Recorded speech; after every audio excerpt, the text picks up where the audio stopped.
Get to know all your favorite VRChat DJs all in one place. This is VRCDJ Live. Another Thursday and another amazing episode of VRCDJ Live, and wouldn't you know it, also too, it's Spooky Month. Oh my gosh, we've been waiting such a long time to get into the mood and finally kind of getting over the whole hump of September. Did we remember September? I did. And hopefully you did too, but we're moving on. We got the holidays here, and we're very excited to have you here on the show.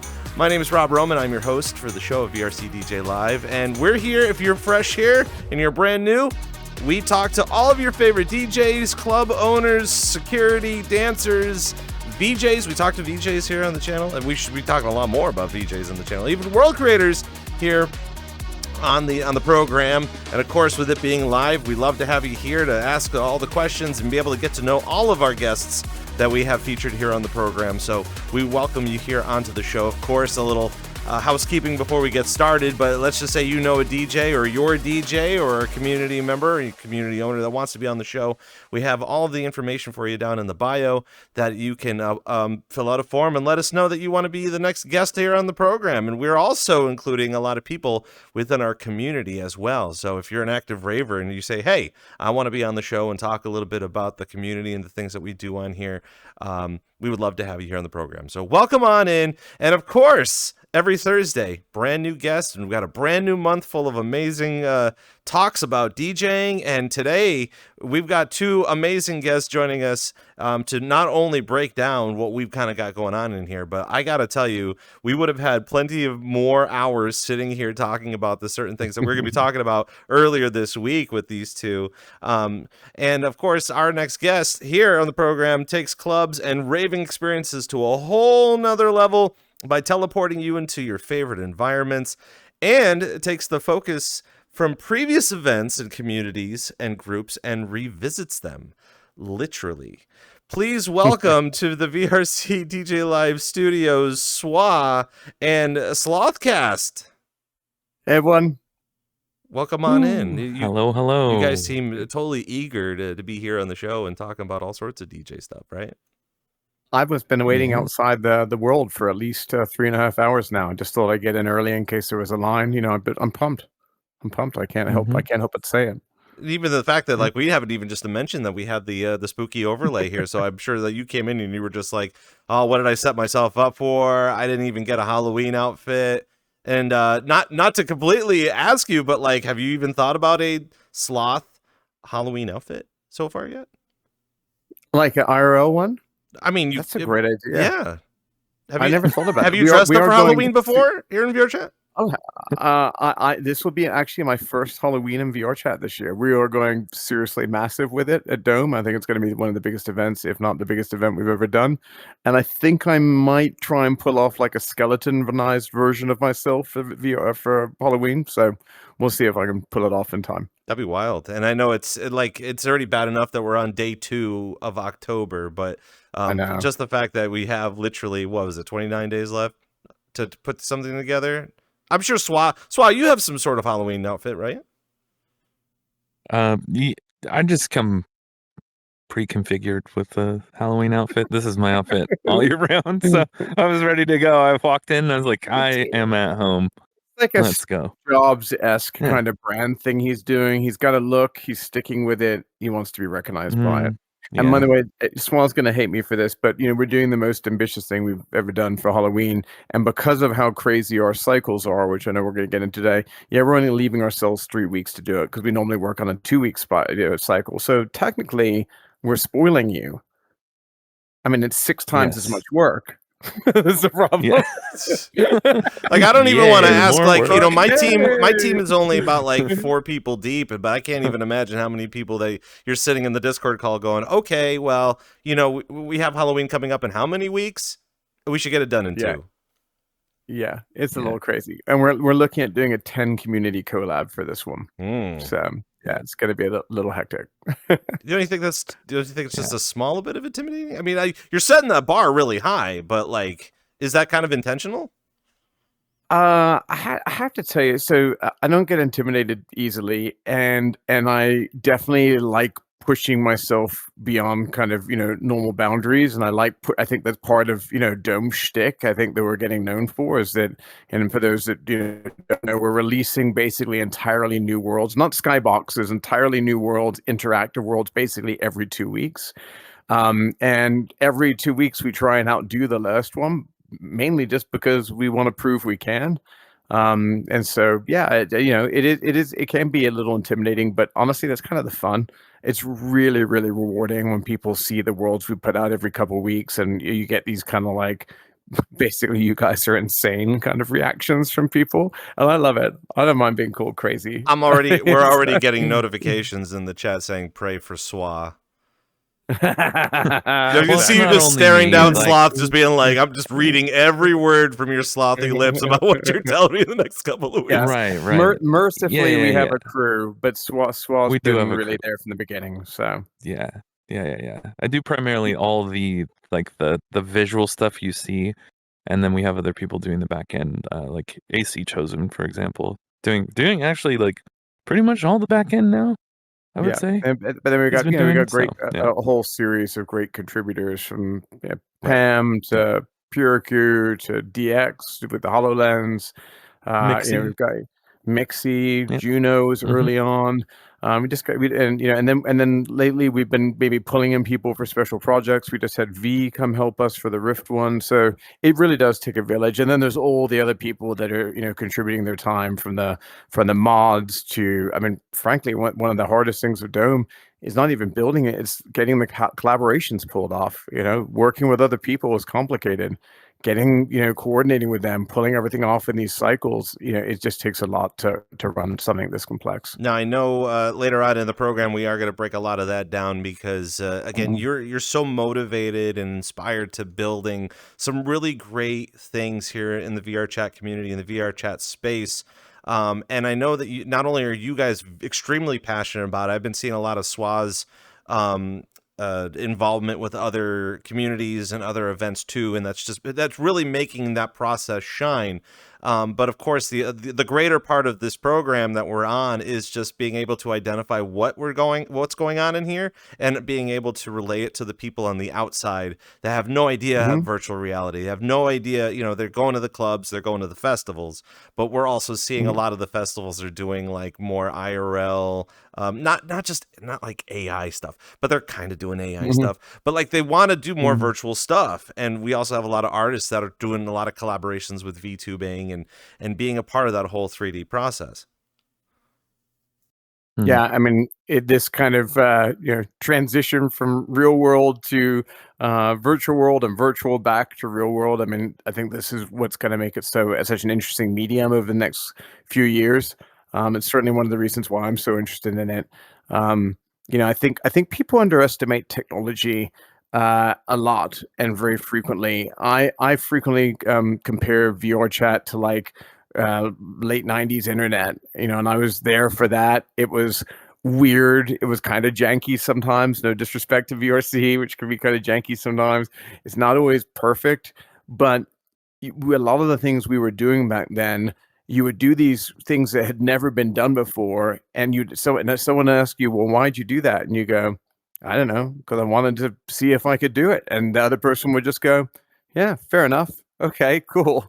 And I feel like, VRChat's a little bit like that for me. I think this is still a new medium. I think, a lot of the stuff we're doing, we're just trying to find things that people haven't done before. And a lot of times we just want to see if we can do it. And I think you're going to, and I still feel like if you continue that same parallel of this being like late 90s internet, imagine where this is going to be in 5 years. Think about the jump from, even like the late 90s to even the mid 2000s or even to now. Think about where all of this that we're building is going to go, and I think the experiences that we're getting now are going to matter. I think sometimes people don't take all this as seriously as they should, but VR is inevitable. Will it be the overhyped thing that, we went through the hype cycle recently? Classic media kind of overspinning things, and then there's kind of massive expectations, and then they go into something called the trough of disillusionment afterwards, where people are unhappy with it, and then things kind of rise back up. I think we're in that rise back up stage right now, But what this kind of stuff that we're doing, it is inevitable. It's funny that you brought up the fact of like late 90s, early 2000s style of internet, because I think it was this week that AOL disconnected its dial-up service forever. So we're never going to have that experience anymore. Yeah, that the funny millennial sound of tying up the phone lines will never be anymore, because AOL has discontinued that. We are now officially in the future. But even comparable to, like, you know, and again, this is kind of a weird thing for me to just be like, okay, here we go. But it's just like, all of that is gone now. We're moving on, we're moving forward, and we're moving into a more futuristic concept. So for us to try to relive how the future was back in that day, we are cosmically shifting now to even to the point where we can't even talk about that anymore. That's not a millennial issue to deal with anymore of dial-up, because, you know, now people are gonna be like, what's that all about? Speaking of which, before we get into it, there's so much to talk about. I'm so sorry. Welcome to VRCDJ Live, of course, and we have some people in chat, and feel free to ask all of your questions for SWA and for Slothcast about anything that you want. We got them here for 2 hours, so might as well you know, make the most of it and be able to ask you guys some questions. I know we were at the beginning of the show, we were saying that you define yourself as the owner of Dome, but for SWA, you know, I asked if you were the 3D artist, and you said no, I'm the janitor. So tell us a little bit about being a 3D. You could be the 3D janitor, right? It's a virtual janitor, honestly. It's just like I was joking, but halfway. I mean, being serious. Yeah, I was gonna say, like, how are you? Yeah, you're probably the last guy in the instance with the broom, and, right, or the mop. Right. Yeah, just like picking up after everyone, getting the stickers off the walls and everything, and you know, yeah. I mean, anything that I've been a part of, any you know, be it Sanctum before this, Live Fest, or a few other things in the early days. Yeah, it just kind of, I don't know, I just feel like just go from one place to the next, kind of a vagrant, or like a, you know, like the virtual mall rat of sorts, I guess, if you will. You know, I want to throw out there, old jokes aside about, like, you know, janitors and not, but you know, one of the things that blows me away about SWA and AC, and some of the other team members have done this, but I've seen SWA and AC do this many times now. You know, to pull off these insane, 2-week turnarounds that we're doing. I've seen these guys literally do, like, you know, start at the morning on a Friday, like, because we're crunching at the end, start at the morning on the Friday and literally go straight through, you know, into Saturday when we have the party. I want to be clear, I don't encourage that. I don't want them to do that. But I respect No, the he fact really that doesn't. when I go out of my way to try and make sure we don't do that. But the you know, if that's the work ethic of a janitor, we got the best janitor in town. But I mean, I think the fact that the team's dedication to try and pulling this off, and some of the hours that the team has to work to try and pull this crazy system that we've got going on off is pretty bonkers. And I wanted to publicly acknowledge that. I know as we were kind of rolling into the idea of moving forward, one of the first couple of things when I sat down to try to figure out what to ask you on this program was trying to identify where we are as a community, as a rave community, and the many different experiences that we have had since about 2020. And it seems like every year there is some sort of premiere thing to have had happened. I know 2019, 2020 Slyfest was kind of popping off. Around 2021-ish, I guess 2022, that's when we saw a lot of Sanctum stuff, a lot of Muzz contributions, and seeing like Protostar in here, and having those guys come in and just really rock the boat a little bit. Obviously Shelter playing a really big role here in VRChat. And as we continue on, as we're kind of looking for new, exciting, fun things to do, outside of that, we're also kind of learning from, not really mistakes, but like what worked, what we can continue on with it working, and some of the stuff that we can work better on. And as we roll into Dome, the only thing that I was trying to think of was some sort of a term or a phrase that would kind of aid in the future, because obviously we just have a couple more months of the year. We're going into 20. Who would have thought that we were in 2026? You know, like coming up to that is kind of strange to my mind. But I wanted to say, moving forward, I feel like Dome provides that. like Dome provides the whole moving forward aesthetic. So from the both of you, I kind of want your take on that because, I think a lot of people in our community have experienced a lot of the different things. I know one of the things, Gathering was a really big thing. We had some members from Gathering in the chat right now as well. Yeah. And even we were part of that too. Yeah, and even Nurtured Which too. we collabed Nurtured with, was yeah. a really big project for Naku in this scene as well. So as we continue to understand what it's like to festival, what it's like to build maps, and to get, we'll dive into all the nitty gritty of what you guys believe maps should be looking like too. Help us kind of identify the whole idea of moving forward from even the beginning stages of VR raving in here and up to the point where we're at with Dome. And if I kick off on that one? Yeah. Go ahead. So, look, there are tons of incredible venues inside VRChat. Let's just start by that. For me, the best one I had ever seen at the time, and it certainly just kind of scratched all my itches when I started getting into VRC during the pandemic, was Sanctum. I've just wildly impressed with the level of detail on it and so on. And as I kept going and looking at all these other venues, no matter how much I looked at them and I kept going to them, one thing became really apparent to me. And it's a real problem. We talked earlier about, real life people who maybe have not been into VR, but whether you're in VR or you're IRL, there's a real issue with every venue. It's club fatigue. I was a DJ for 9 years in real life. I've been doing it now for a few years in VRC, and this is a real problem no matter where you go. No matter how good something is, if you go to it enough times, it gets boring. It just can't be helped, right? It's just you just starts firing off those new endorphins, right? And so when we first started putting Dome together, how we tried to make sure that we always were moving forward and creating something fresh was by addressing the club fatigue issue. And so the first thought we had was, what if Dome was a teleporter?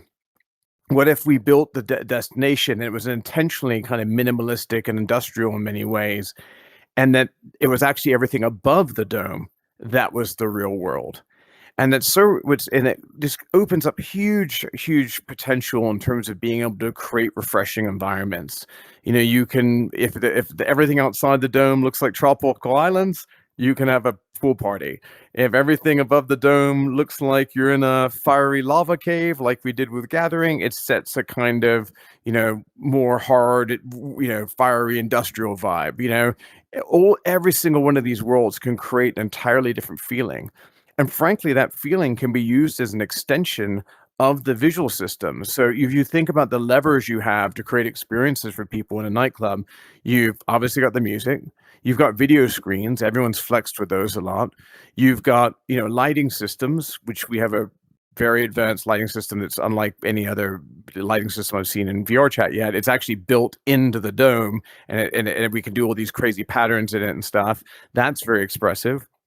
And then the world changes literally creates an entirely different layer that lets us kind of pull off these new world changes, and this new kind of feeling and this new kind of expressiveness. And as long as we keep producing them, we're probably producing them a little too fast, but frankly, I'm having fun with it. And if you're up for it, I'm up for it. But we probably don't have to do them at the pace we're doing. But as long as we keep producing these, we have like endless sources of fresh content. And then, one other quick thought on that, just to kind of complete the thought, so people who haven't ever heard of Dome before really understand the concept. When we first built it, the prototype was we built 4 worlds, and I just kind of wanted to understand how the world changing concept worked. I mean, we had to visualize it, right? We were talked about it, but we'd never seen it. And because I wasn't well known in VRChat and I hadn't started to build up any relationships, I was really new. I just was able to do something this ambitious because it was my background in the real world. We said, well, what if the worlds that we started building every 2 weeks, what if they weren't just random things that popped into my head? What if they were in honor of different parts of VRChat? What if they were done in partnership with these communities that I had grown to love so much since I joined VRC? So our very first party was actually the Sonar crew. The one after that was Pool Gang. Pool Gang was the first time we'd ever done a themed world. and they got so much joy out of it. It was so cool because we never ever let our partners see the worlds until they're there the night of the party. And they got there and they brought their whole community, and you could just see the joy. I don't think I'm embarrassing the V from again, but I think they said they literally cried when they saw the Gathering world. To get these kind of Mhm. reactions from people is frankly so rewarding on a personal level to see their community react to it. And now I feel like Dome is this like journey through VR chat, and the fun bit is I feel like we're just getting started. I know we're going to dive a little bit more into that whole concept too, Mm, because while mm. everything that you're creating in Dome is really starting to really paint a picture of what we can accomplish here in a VR chat alone, even moving forward into the future. Which again, using the term "moving forward," I feel like that's kind of a really nice concept. But I also want Swa's take on this as well too, because again, you were prolific with all the other types of festivals, all the other types of events that were going on in here too, even comparable to the technologies of what it was like doing Slyfest, especially around that time. I think that was pre-Udon anyway, and the complications of being able to set something like that up, even to like the complete realism of Sanctum, comparable to what you get to experience in Dome. What has it been like for you, visually, and kind of putting that together stylistically, as well as your vision for the future of Dome anyway? Oh man. Well, ditto a lot with what he said about the fatigue. Sorry, I'm moving around my hand tracking. Uh yeah, trying to think of a way to formulate a good answer, but I never hmm. I'm gonna try to make this not sound like as kind of like cynical or like I don't appreciate all the things that I've had the chance to work on, but I try not to get like too attached to all of those things and like the idea of like where things are going and all of this. I just see myself as kind of like a conduit of the kind of like the bridge between someone's idea, like sloths, for instance, and then making that into a real uh experiential thing that other people can um experience and partake in. So I guess I don't really necessarily like have maybe a conventional answer about like like something like nice and packaged as nice and neatly as like what Sloth had, but yeah, I just kind of like it's just like from one thing to the next, like whatever the next step that you need to take, you'll take those steps. And I'm more of like the problem solver, and like I said, the one that makes the vision a real thing that you can experience, rather than kind of like even being able to predict where stuff is going, so yeah. In fairness to Swall, though, one of the things that we do, so we have the when we have the events, I'm ready to blow off some steam. He's tired, frankly, half delirious half the time by the time we get to the events, and we Right. are sitting there enjoying it and reacting, and we're listening to people's feedback, and then we start thinking about the next world very frequently while we're at that world, just kind of being loose and brainstorming. And one of the things he really inspired me with, when you talk about this concept of moving forward, is there's this sense of this like connected lore we're building at Dome. So sometimes I like to think about the Dome events as like a narrative story. And so like the things are happening in a sequence, and then we're sometimes planning like 3 or 4 parties out, something that's a throwback to a party now, and because they're like connected storylines. Right. Sometimes he and I use this expression, it's not in the most literal sense, it's not accurate, but we call them gags. That gags sometimes imply it's always like a joke, but it's not always like a joke. But like for me, it's like a little twist that people are going to remember because it's just like that one little detail or that one little silly thing that we came up with, these little gags, these little nuance that I think is great. And he's really, excellent at coming up with these. And the funny thing is sometimes these gags are very intentional. And in some cases, we've even had people point out bugs in Dome that we're like, yeah, we're going to turn your bug into a gag now, and that's funny as hell. I love that. Yeah. So I love that, like that storytelling that's built into it, and I think that's something that you really help bring to the table when we're brainstorming about these ideas. I mean, you have a huge influence on the ideas, my friend. I know, Right. I know. As far as like getting an understanding of what's going on in here, one of the things that we were kind of talking about with Prof, who was on the show last week, was how in the new year he wants to be more invested in pop culture and being able to be kind of in the forefront of what's happening within the pop culture. And we're not just talking about like pop as in like pop music, pop culture, but anything popular, whether it be, anime, a certain style of anime, or maybe somebody will take a trend, and try to recreate it in here. I know a lot of memes get made in here and stuff like that. But when it comes to the turnaround for that sort of stuff, we see a lot of our meme content creators in here just, again, constantly working on something. And while, and I think this is kind of where I'm picking up from Swa a little bit, was just like, being a part of the moment, being a part of the experience of storytelling as it's fresh and trendy right now. Hopefully it'll stick around, but at the same time, it's a little bit of added work to constantly be a part of that because it's ever changing.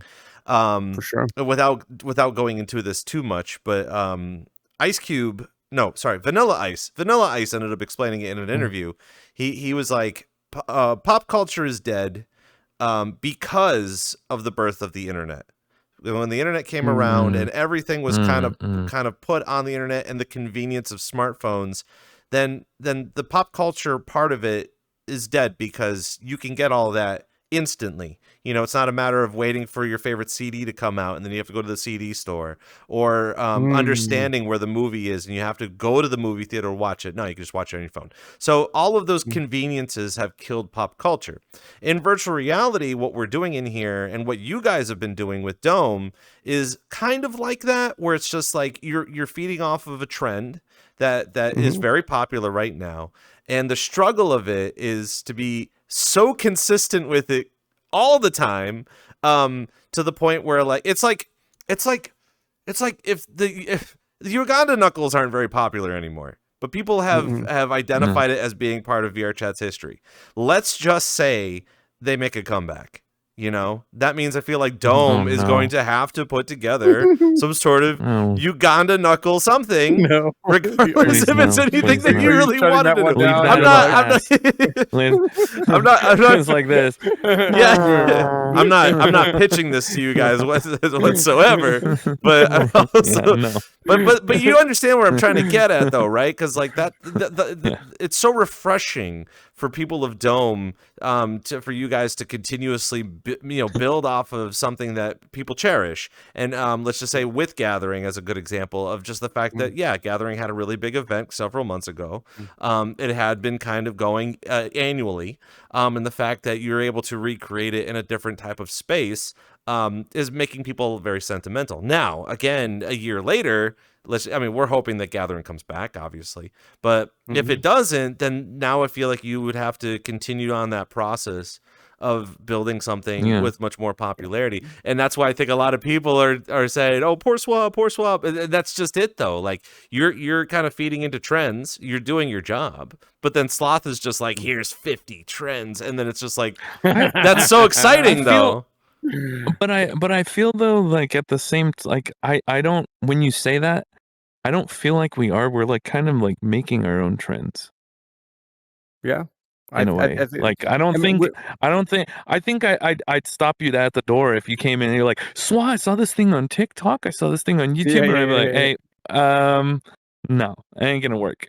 And you're a guy that I think from our talks in the past and like a few days ago when we were trying to figure out what we're gonna talk about with Rob, is that like with anything that we're gonna do, like it has to Well, it's gonna have the Like, twist. It's gonna no, have the gag. it's gotta have the twist, but it's Yeah. also it's gotta make sense and not be Yeah. like, cringy and Yeah. like, because that's what So I love about VRC is a lot of people like pick up on that. And they can sense when someone's coming in trying to do something that's like either cringy or stuff like that. So yeah, what you got?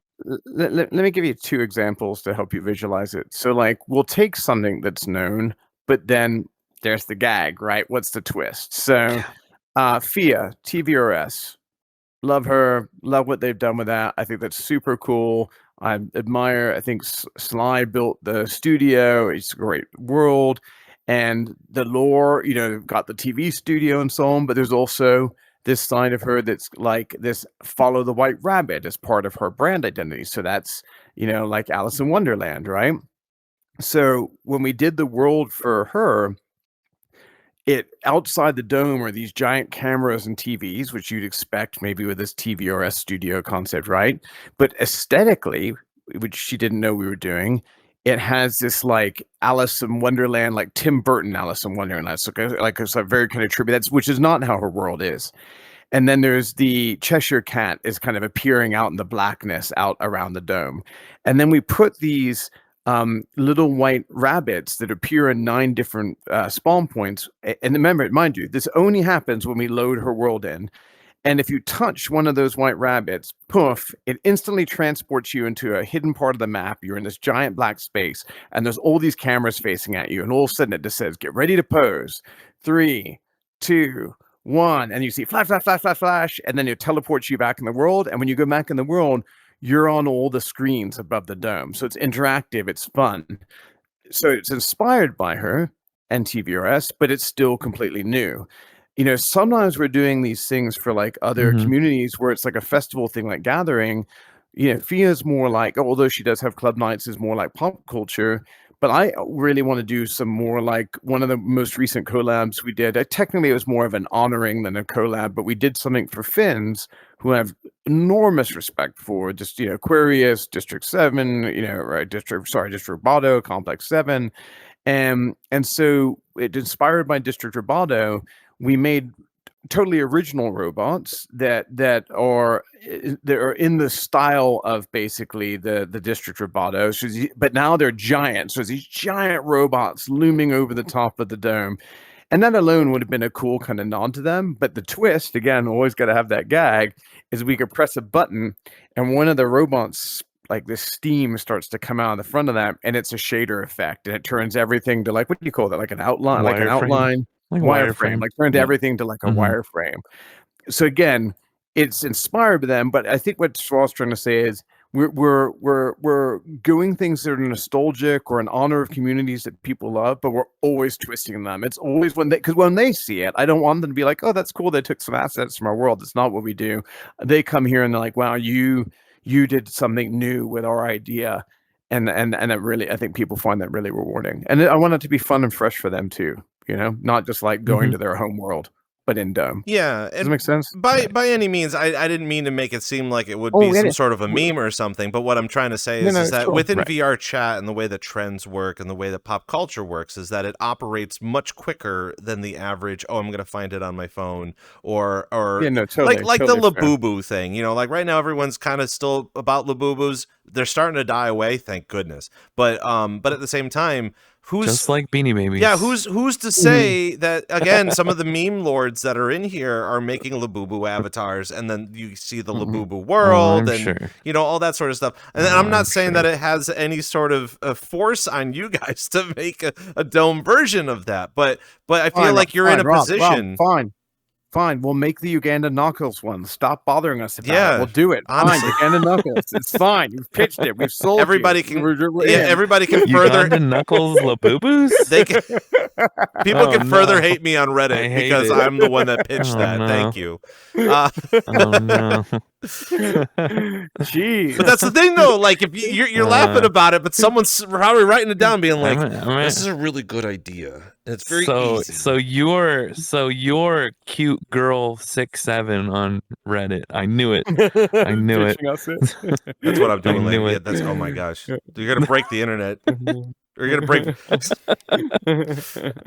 Anywho, I kind of get back on track a little bit here. I want to talk a little bit more about club fatigue, and it's not an actual club, although maybe that could be a new Dome concept. I don't know. But what between the two of you, based off of your experience within VRChat, what are some things that people that you've been fatigued about, that people you've seen fatigued about? I know I have a couple of gripes that I've been hearing from people here on the show. Swa's already like doing the head lean back. Tilting the head back like, I insist you start, Swa. You're the OG, man. Oh man, it's so so let's go back to pre-pandemic, and when I started in VRC, it was just for, I had like a small little collection of music. We're in lockdown, and like, hey, I'm already learning Unity and Blender. Let me make something. And so it was a music thing. It was a music experience, the songs animating, the world around you. You get to the end and it's like, oh, thank you, you know. Then after that was, I did like world stuff for Star Wars communities. They did role play. I did the worlds, left them. They're like, oh, you know, we love these are our worlds. And then after that, getting like coming back into music, and then club community, to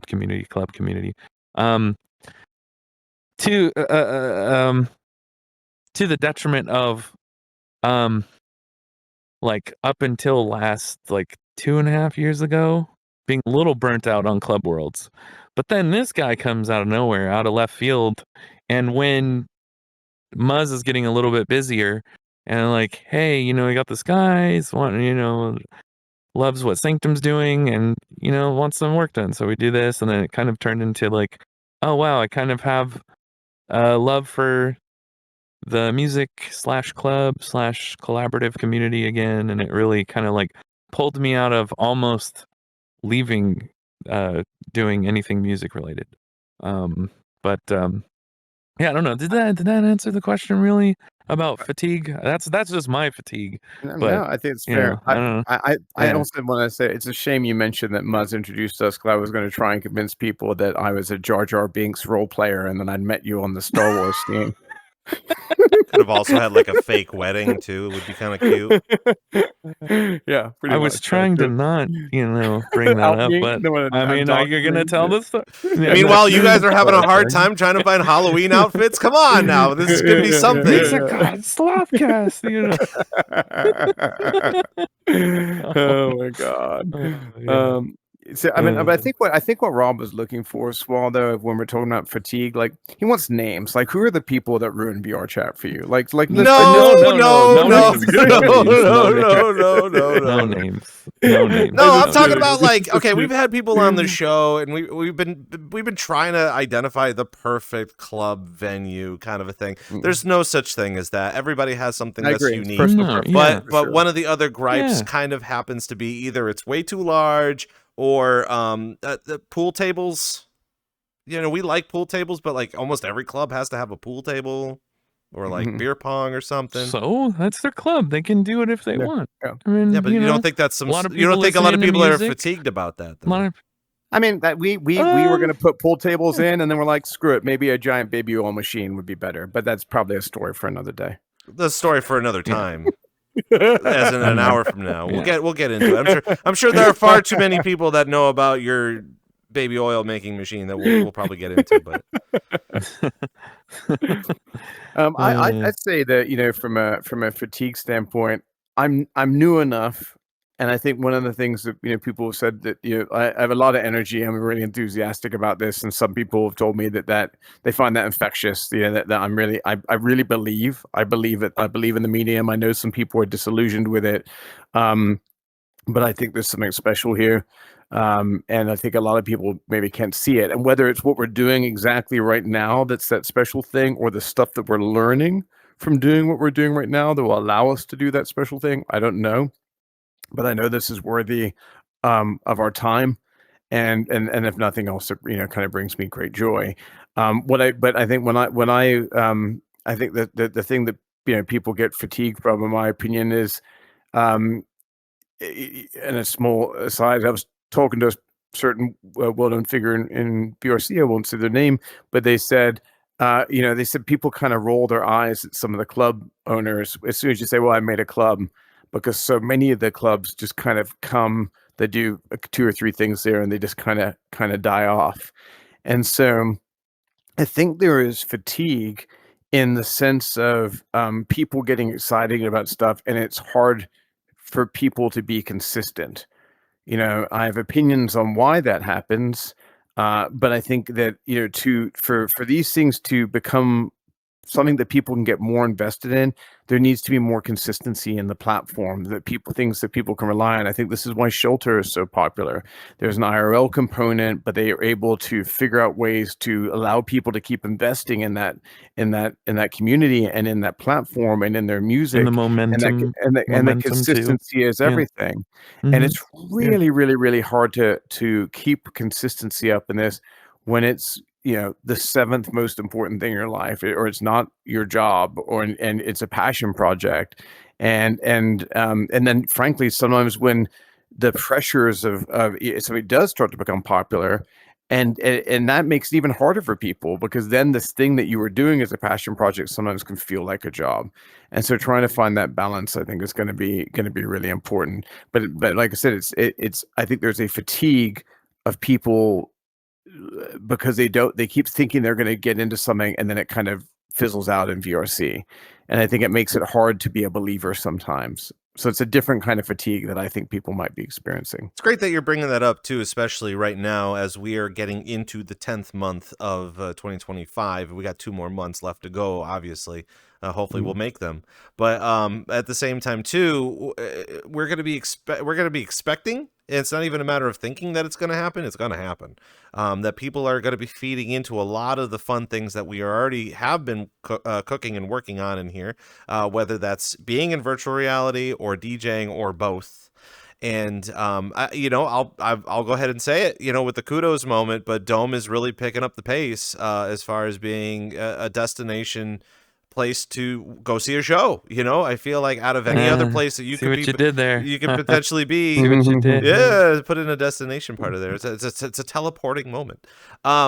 But but at the same time too, it's just like, but that's it. Like if there's ever going to be a moment of a time to shine, and you guys have a real all-star team putting this all together, you guys are setting up the template of the winter time for more people coming in, experiencing what we've got going on in here, and hopefully inspiring the next round of DJs or lighting or 3D models or all that sort of stuff.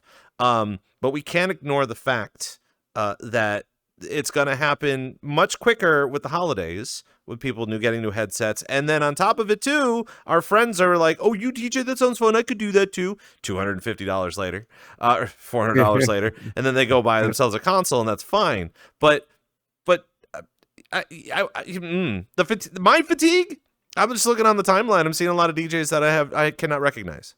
And that's exciting. That's very exciting. But just as this program states, it sure is hard to be able to know some of these DJs if everybody's DJing at the same time. So, like, we have to find a time to get to know the new DJs with the new names and the things that they want to do, in hopes that when they do come into Dome, that they'll be able to say, okay, this is a really good template moving forward into 2026, and we'll never know what 2026 is going to bring as far as that's kind of concerned. Do you guys feel kind of the same way when it comes to that idea, I guess? You just even thinking about the future of this? In terms of just fire hose of new DJs being introduced to the scene? Well, I feel like we get, on average, we get about 2 times a year that we get ultimate fatigue and burnout. I would say, I think it gives about 5 months. Every 5 months, everybody's just like, "Oh, I didn't make it. Oh, I'm not popular enough. Oh, I'm not skilled enough, or I don't know where I'm fitting in," something like that. And then they're just like, maybe I should take a whole month to just take a break or something like that and then come back. But it's just the fact that I would say September was our fatigue. I feel like September was our time to kind of sit down and do some work, not too focused in. But now between, I don't know, 5 months down the road, around February, March, give or take, then people are going to be like tired, I guess. Yeah. I mean, you got the reality is it's hard, and a lot of the people that are in VRC, maybe extroverts on some level in virtual reality, but you hear about people that are introverts in real life, and rejection is hard. Working at something and feeling like you're not getting traction is hard. Playing to three people in a real life venue can feel humiliating, and I think it can feel humiliating in VR too, and it can wear you down. And so I got a lot of I actually have a lot of empathy and respect for the people that are out there putting on. I understand why they're getting fatigued because it's hard.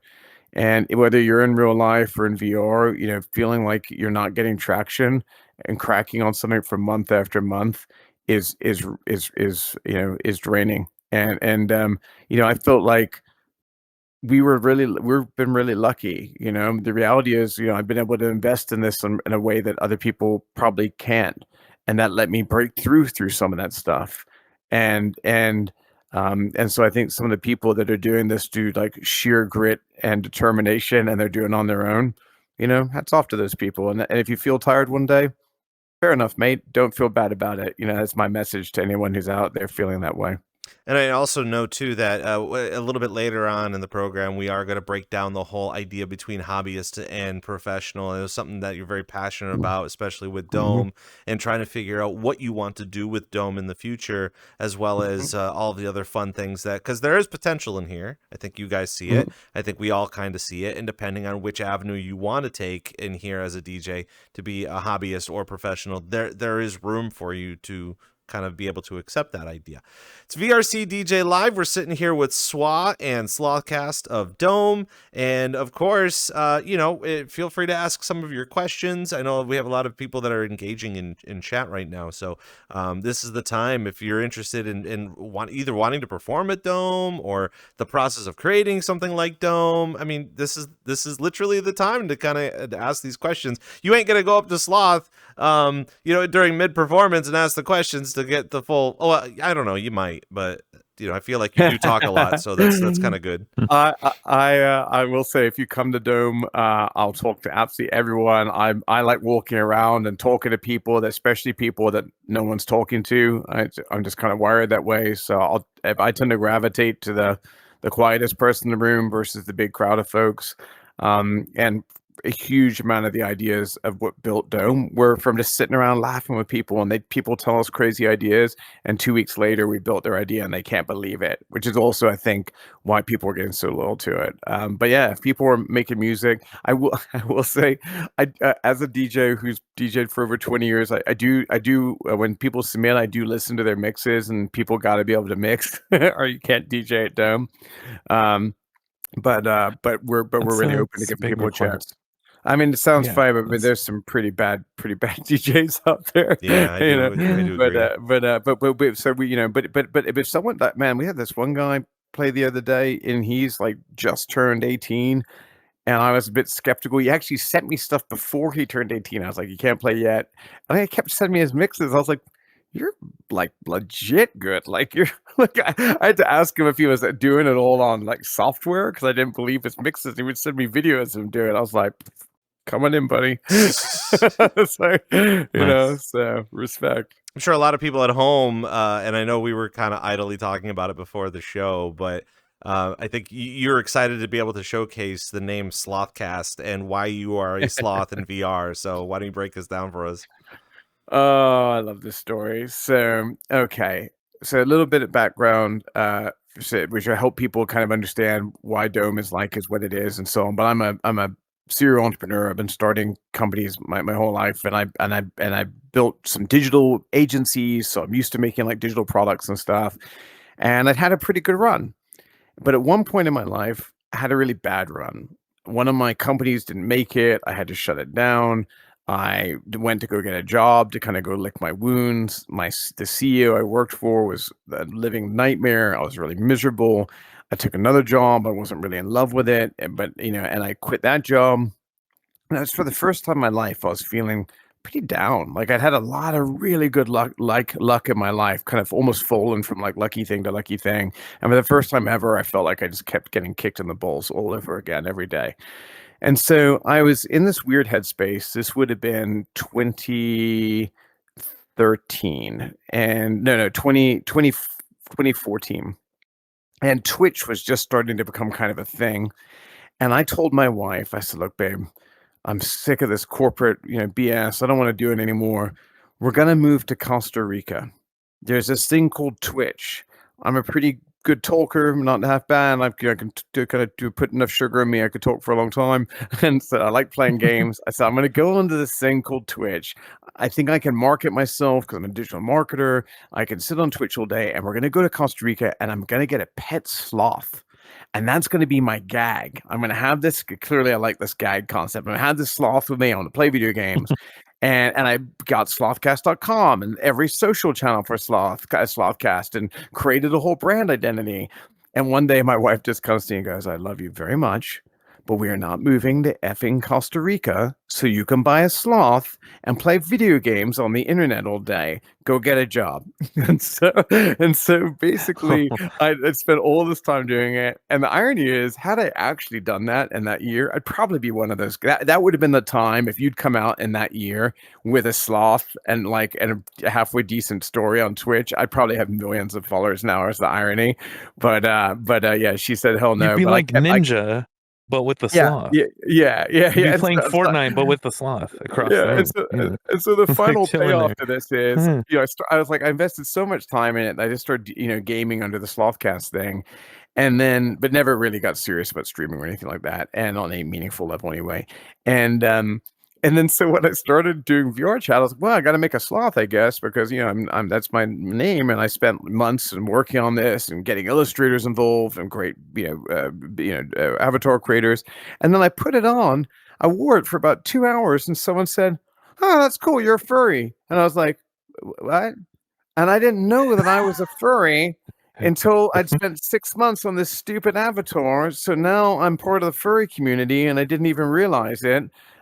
So yeah, that's the thing now. Honestly, you were talking about Costa Rica, and I was like getting really excited, thinking like you actually made that, and you actually have a sloth. Like I was so anticipating that was going to be the truth. I want to be clear. Like I was committed to that. As you can see, I clearly, when I get my blinders on, I get committed to stuff. I was like looking for houses. I was trying to figure out how to get a hold of a sloth. I was committed to this idea. My wife's like, "You have lost your mind." Hell's no. Well, that's what corporate does to you, I guess, right? Yeah. And in fairness, I had pretty much lost it at that point, but it was not a bad idea. In fairness, we probably would be worth more money now from that stupid Twitch thing. So speaking about Twitch and speaking about, I guess VR kind of happened a little bit later, but would you say that you were a gamer before you did DJing, or was DJing kind of a passion before the gaming? Yeah, I'm a lifelong gamer. I've been doing games since I was 6 or 7 years old. It was my dad got me into it with an Atari 2600, and so I've always loved games. I still play games to this day. Frankly, more VR now than anything. But you know what I love about games? I was talking about this earlier today, actually talking to a client of mine in real life. And I was admitting that I'm basically a giant man boy who still loves to, play video games. And I said, look, I can work out in the garden and I can still think about work. I can watch Netflix with my wife and I can still think about work. It's not a distraction, but I'm not smart enough to play video games and not think about work. So it's the only thing that really forces me to just totally not think about work for a minute and be absolutely present in that other thing. And if so for people that deal with stress, that's that thing, I just can't think about anything else when I'm trying not to get shot at or eaten by a worm in the Dune MMO he and I have been playing lately, or whatever it may be. And so I think that's why I loved it. I love it to this day. And so yes, I was absolutely a gamer first, and then I started DJing when I was basically 19.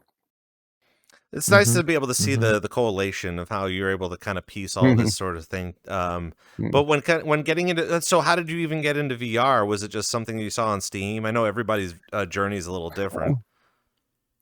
So I've always been an early tech adopter. I had, early, Oculus and HTC Vives and things like that. But I got to be honest, it never really grabbed me. I could play it for an hour, but it was never I'd go on a binge where certain video games I could sit and play for 13 hours and be like, what happened? Where am I? And not even realize it. I could never do that with VR until VRChat. And I watched that. I watched that documentary. So they met in VR, I believe it's called. It was on HBO Max, the first documentary ever fully shot, 100% in VR. For people out there, if you haven't seen it, it's awesome and really really well done. And so, like every great documentary, there's kind of a pattern to a lot of documentaries where you have these like different storylines. It's kind of a classic way they do them, and you'll have the different storylines that tells the narrative, and the narratives are interwoven, right? And so I was watching with my wife, and one of them was about Loner and the broader rave scene.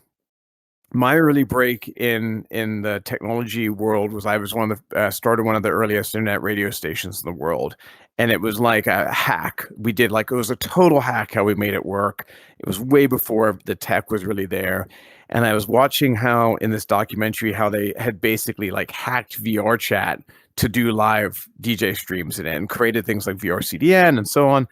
And it just like I was like, it just brought me right back to that moment, and I was so into it. I have horrible obsessive compulsive disorder, and it like triggered me instantly. I would spend all night like going and finding discords of all the clubs. I instantly got myself hooked up. Oh, and my wife said that she was into it, and she'd never been interested into video games before.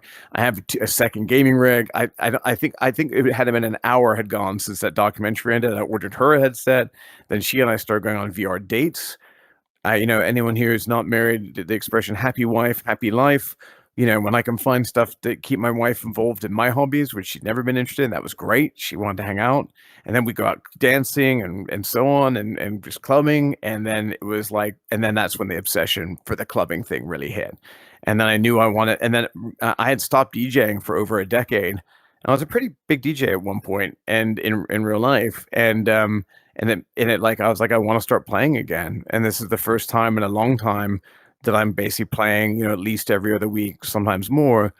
And that in itself has brought back so much joy for me. So I don't know. I'm just having a great time, man. I love VRC and I love this whole scene. So would you say that Loner, you ended up going to Loner? Was Loner the first place that you ended up visiting when you were in here? That was the first one I learned about, but because their parties weren't as frequent, I had found like this rabbit hole, and I just started going down the rabbit. And I started finding all the clubs, and before it even, this is OCD by the way, so before it even started really going into it, I had found like 20 or 30 discords. And I was like joining all the discords, joining all the groups, and so that when I did get on, I had like a ton of options in front of me, and I just started club hopping. And I got really, really lucky early on. I ran into a couple great community members who I just started shooting the shit with, and we became friends. Some of the early guys, Sonar, and another great friend of mine called Tachyon, who is a D&B DJ, and he introduced me to Muzz and Luffs and all these other people who then helped me understand more and more of the scene, and that's how I got to Swan. Just got really lucky, honestly. I think that luck finally came back after the debacle with the Slothcast thing, I guess. Well, I mean, this space too is also very inviting. We have this massive community of very passionate people, and being able to do all these very fun things. But also, again, we're fine tuning everything that we proactively want to be doing in here, because it just like a normal regular conversation, you can't explain what we're doing in here to almost anybody, because it just takes such a long process to break that down to the fact that we're doing in here. But at the same time too, welcome to the technology, welcome to the future. At some point in time, it's kind of like it's like the people that are just learning about anime and stuff like that, and they want to ask the questions about anime without seeming like they're a nerd, but they go and talk to the local nerd because the nerd knows everything. It's a skill. You're gonna want to know a little bit more about it. And wouldn't you know it? With the holiday season, if you're gonna go buy a MetaQuest, oh my gosh, you're gonna either. I think MetaQuest is great. It's a great headset. It is. But like, but there's like, I use it to babysit my kids. Kind of just like you're not using it for the right reason then. Or all the, nasty negative YouTube videos about VRChat and, yada, yada, phantom pain, yada, yada.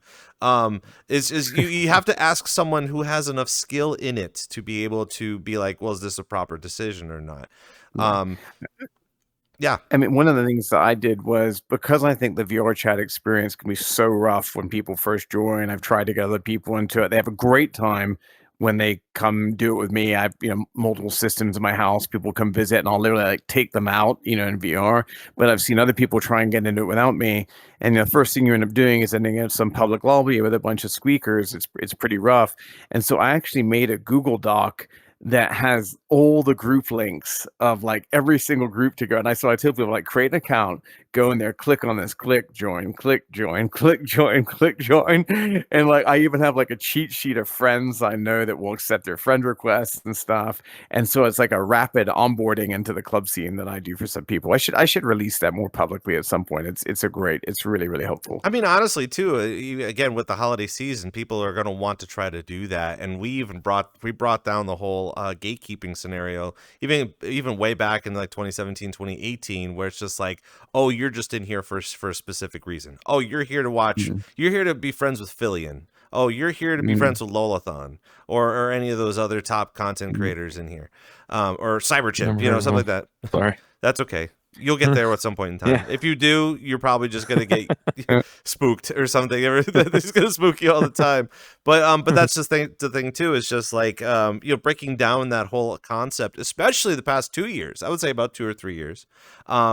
Being able to come in here and be like, I want to join my favorite DJ. Well, luckily we have Mhm. groups. You could join the group, and then they can make instances where you can just kind of join in, as opposed to just trying to be friends with the guy, Yeah.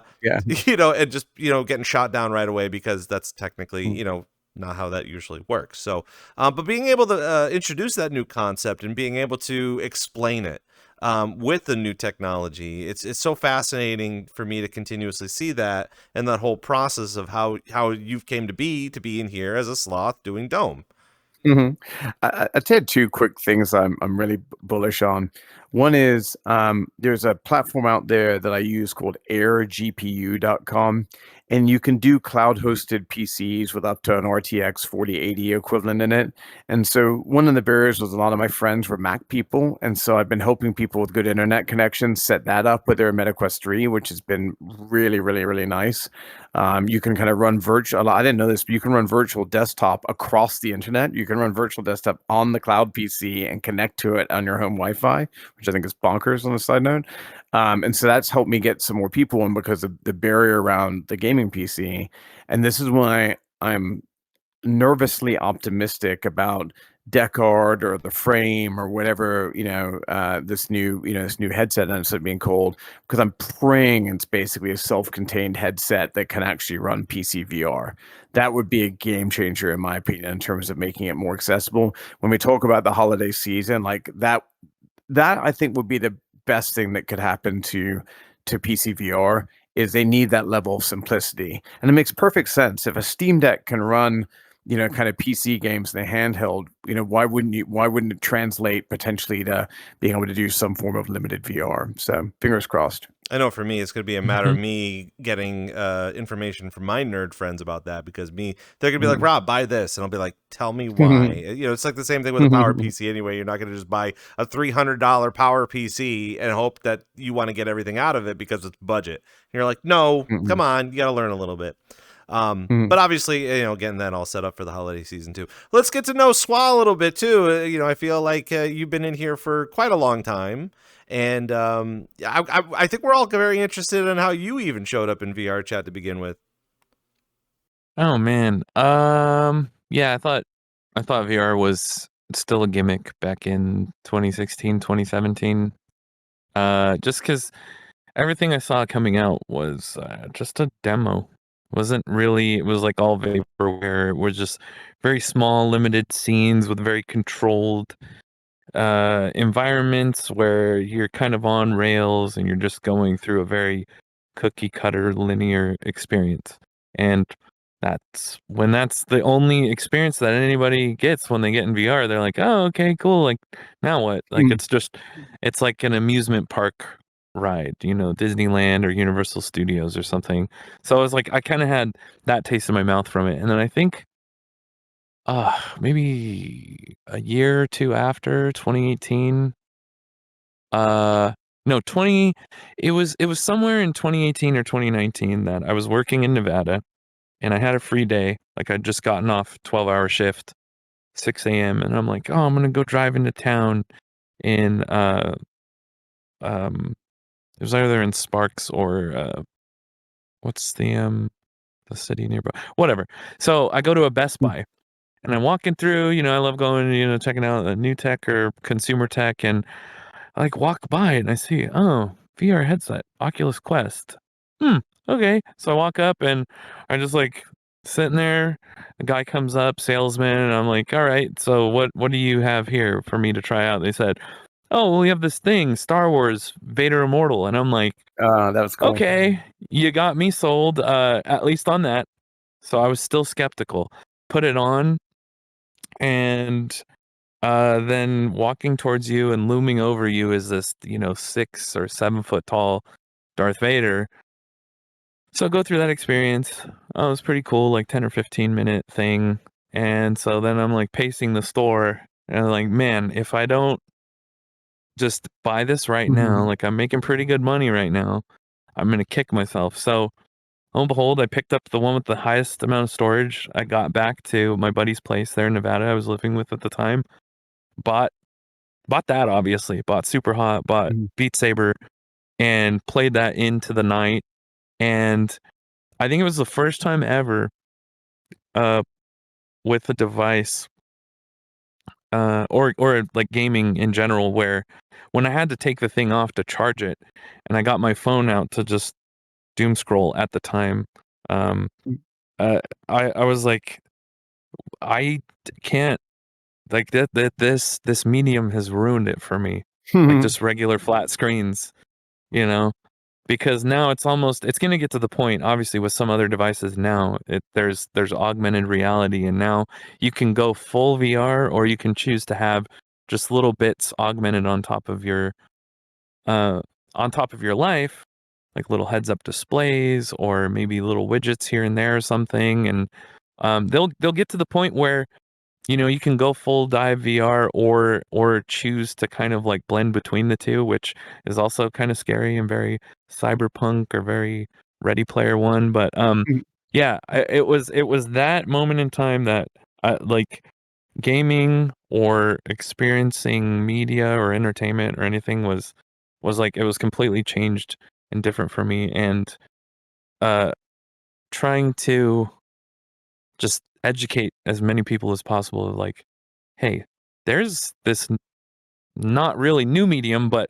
medium that will forever change the way that you experience entertainment or games or movies or memories.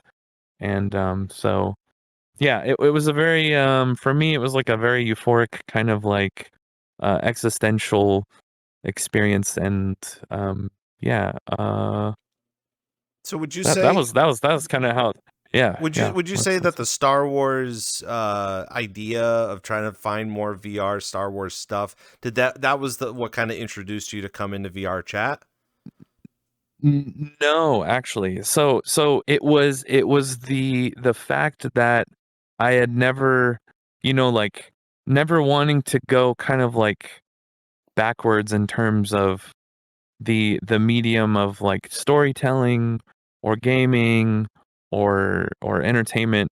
Like I could never see that being, like dying. And so then I think actually, you know what, that first day I did download VRChat and I tried it. I didn't get it. I didn't understand it. I was just like, there's nothing to do. I think I even had a few people in there, didn't know that they were actual people, and because it didn't click with me until maybe about the end of 2019 or 2020, when I saw some YouTube video or TikTok I can't remember what it was, but it finally that light bulb went off in my head that 99.9% of everything in VR chat was all user generated. And I said, well, hey, I am a user that likes to generate content and have been doing 3D and music and audio and all this stuff with computers since I was, maybe about the same age, like 6 or 7 or 8 or so. with my dad working in computers and computer graphics. And but yeah, it was at that moment that once that switch flipped, then I never like looked back with seeing VRChat as like the next step in communication, entertainment, music. I mean, like it's so many things. Like we all know here, but it's you really have to like be consistent with showing those new people that are interested in it the right things to kind of maybe change their expectation or flip the switch in their brain to finally get it. Actually, I have a touching story of last month.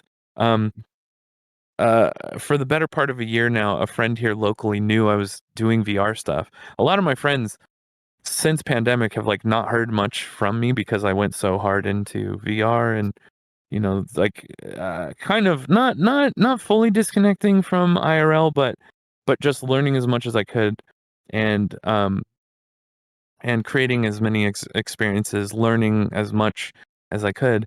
And so this friend about a year ago was like, "Hey, I really want to implement VR somehow into these shows we're doing live." So we started doing this thing, and for lack of a better term, portal events are what we started doing. And so some people got it, some didn't. And a lot of people would probably get discouraged after maybe 6 or 7 months of doing this. And it was this last event. Never had this. This was the first time this happened. This girl comes up to me while I'm on the laptop manning the machine, the cameras, and making sure the projector's cool, and that VR can see into IRL, IRL can see into VR, and she's sobbing and she's crying. I was like, "Hey, what's wrong? What's up?" She's like, "I just think it's beautiful what you guys are doing. We're connected with these people, and across the internet, but we're here and all this." So she got it, that switch flipped in her brain. And it's those type of moments I think are going to really get people super interested and not want to leave and dive deeper into what the special experiences that we have that we're developing here. So yeah. Outside of all the yeah. different DJ events that we constantly do in here, I think so far for the latter part of 2025, a lot of people have been proactive at saving videos, saving posters, actually taking photos and capturing those Printing moments. out photos. Yeah, printing out the photos, or even just using prints in general. I mean, the prints in here that you can actually save to your desktop and be able to print it like as if it was a Kodak or something, a nice little cherishable moment. But even the latter part of this year too, again, we've been seeing a lot of IRL VR chat events featuring portals. And for a lot of those newer people, I know for me, I got to experience what it could feel like at MagFest in last January, because I kind of learned that was kind of a hot spot to be, but I couldn't actually physically see it until I was there, to see passerbys coming by and being like, why is there such a massive community of people hovering around a cloth that's like just kind of chilling with a bunch of like anime style characters or 3D modeled characters?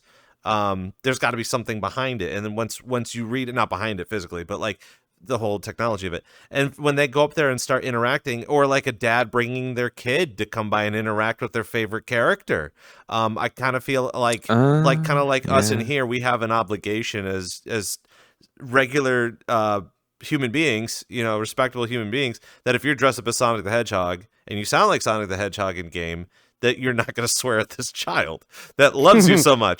We have this obligation to be kind.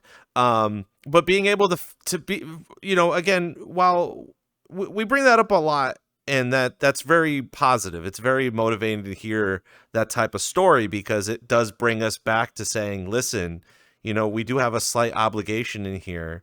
And despite the fact that sometimes we don't line up with some policies that VRChat goes through, it happens from time to time. But when we're in here, we're kind of a representation of our own building. We're building this thing, and we have to be respectful for what we do. But we also kind of have to explain a little bit about the things that have been happening, online as well. We have to explain all of that. And I guess our video screen's getting a little weird, but Don't mind the video screen, obviously. Probably just an internet thing, but that's really fascinating too, just because of the fact that it is constantly happening now. That's kind of a really big thing, and especially with like live performances. And I kind of want to break that down a little bit too as we carry on. How music has been influencing you here in VR and being able to perform and using your performance and using your music in here. How's that kind of been working out for you too? Since even just kind of coming in here to be able to see live performances, DJs, and that sort of stuff. I mean, as a DJ myself, it was just kind of like figuring out how to make the medium work. Like it's not, I didn't come into to necessarily, again, like I said, even think that I would ever be performing music, because I thought that, starting out, that there were certain limitations that you couldn't stream, and so loading in my own music to Unity and then animating things to move along with it, animated visualizers, if you will, or I mean, not really visualizer, because it's like I still had to like manually pull stuff around, do keyframing and all that along with the music. But I would say, I mean, coming from the performer aspect, because I've been performing since I was in, like, I guess professionally with school and everything, the 2nd or 3rd grade. If you count like marching band, concert band, drum line, drum corps, indoor marching percussion, like all that stuff up until the age out at 21, and then continuing doing, passing on the knowledge to not only from the percussive side, but then moving into maybe around 2009, 2010, the audio engineering side, and learning all that stuff self-taught, like going through like Gear Sluts, or like some of the like sound on sound, like all those forum. What's that? Oh, Like but easy like there, all the, easy. I mean, it's with the Z, it's with the Z, but but like all the forum sites and passing that knowledge down, and then all of that kind of like moving apart once having to work job to job to job, and hating every job to job to job, and then it kind of all coming back together, and um uh uh kind of like reforming into like one unit, which is what we create here. So I guess I don't know if that like actually answer your question about how VR chats affected like the performance or Well, I music think, I aspect, mean, or all of how that it's is super influenced, helpful or too, especially because, like, while we do talk a lot about DJ stuff in here and how people want to either do it as a hobby or a profession, there's far other aspects that we like to kind of include in all of that too. Kind of the whole concept this year of being able to be like, well, you technically can't perform at a festival unless you're a producer. Like that's one of those rules. It's like it's not set in stone, but like let's just say you're gonna go perform at right. Ultra or something. Like all of the DJs that are performing at Ultra also produce or they make their own music. So in VR, we have to also kind of consider that as an idea too. It's not a matter of being a performer. It's not even a matter of being just a DJ. You have to also be a producer. You have to be an idea. You gotta make content. You gotta make 3D models. You gotta.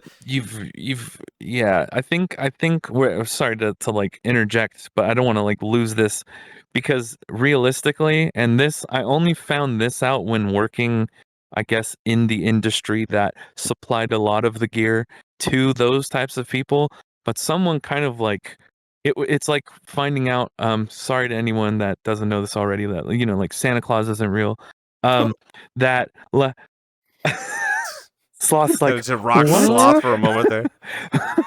Just no. It would have been funnier if you actually did it slow like a sloth.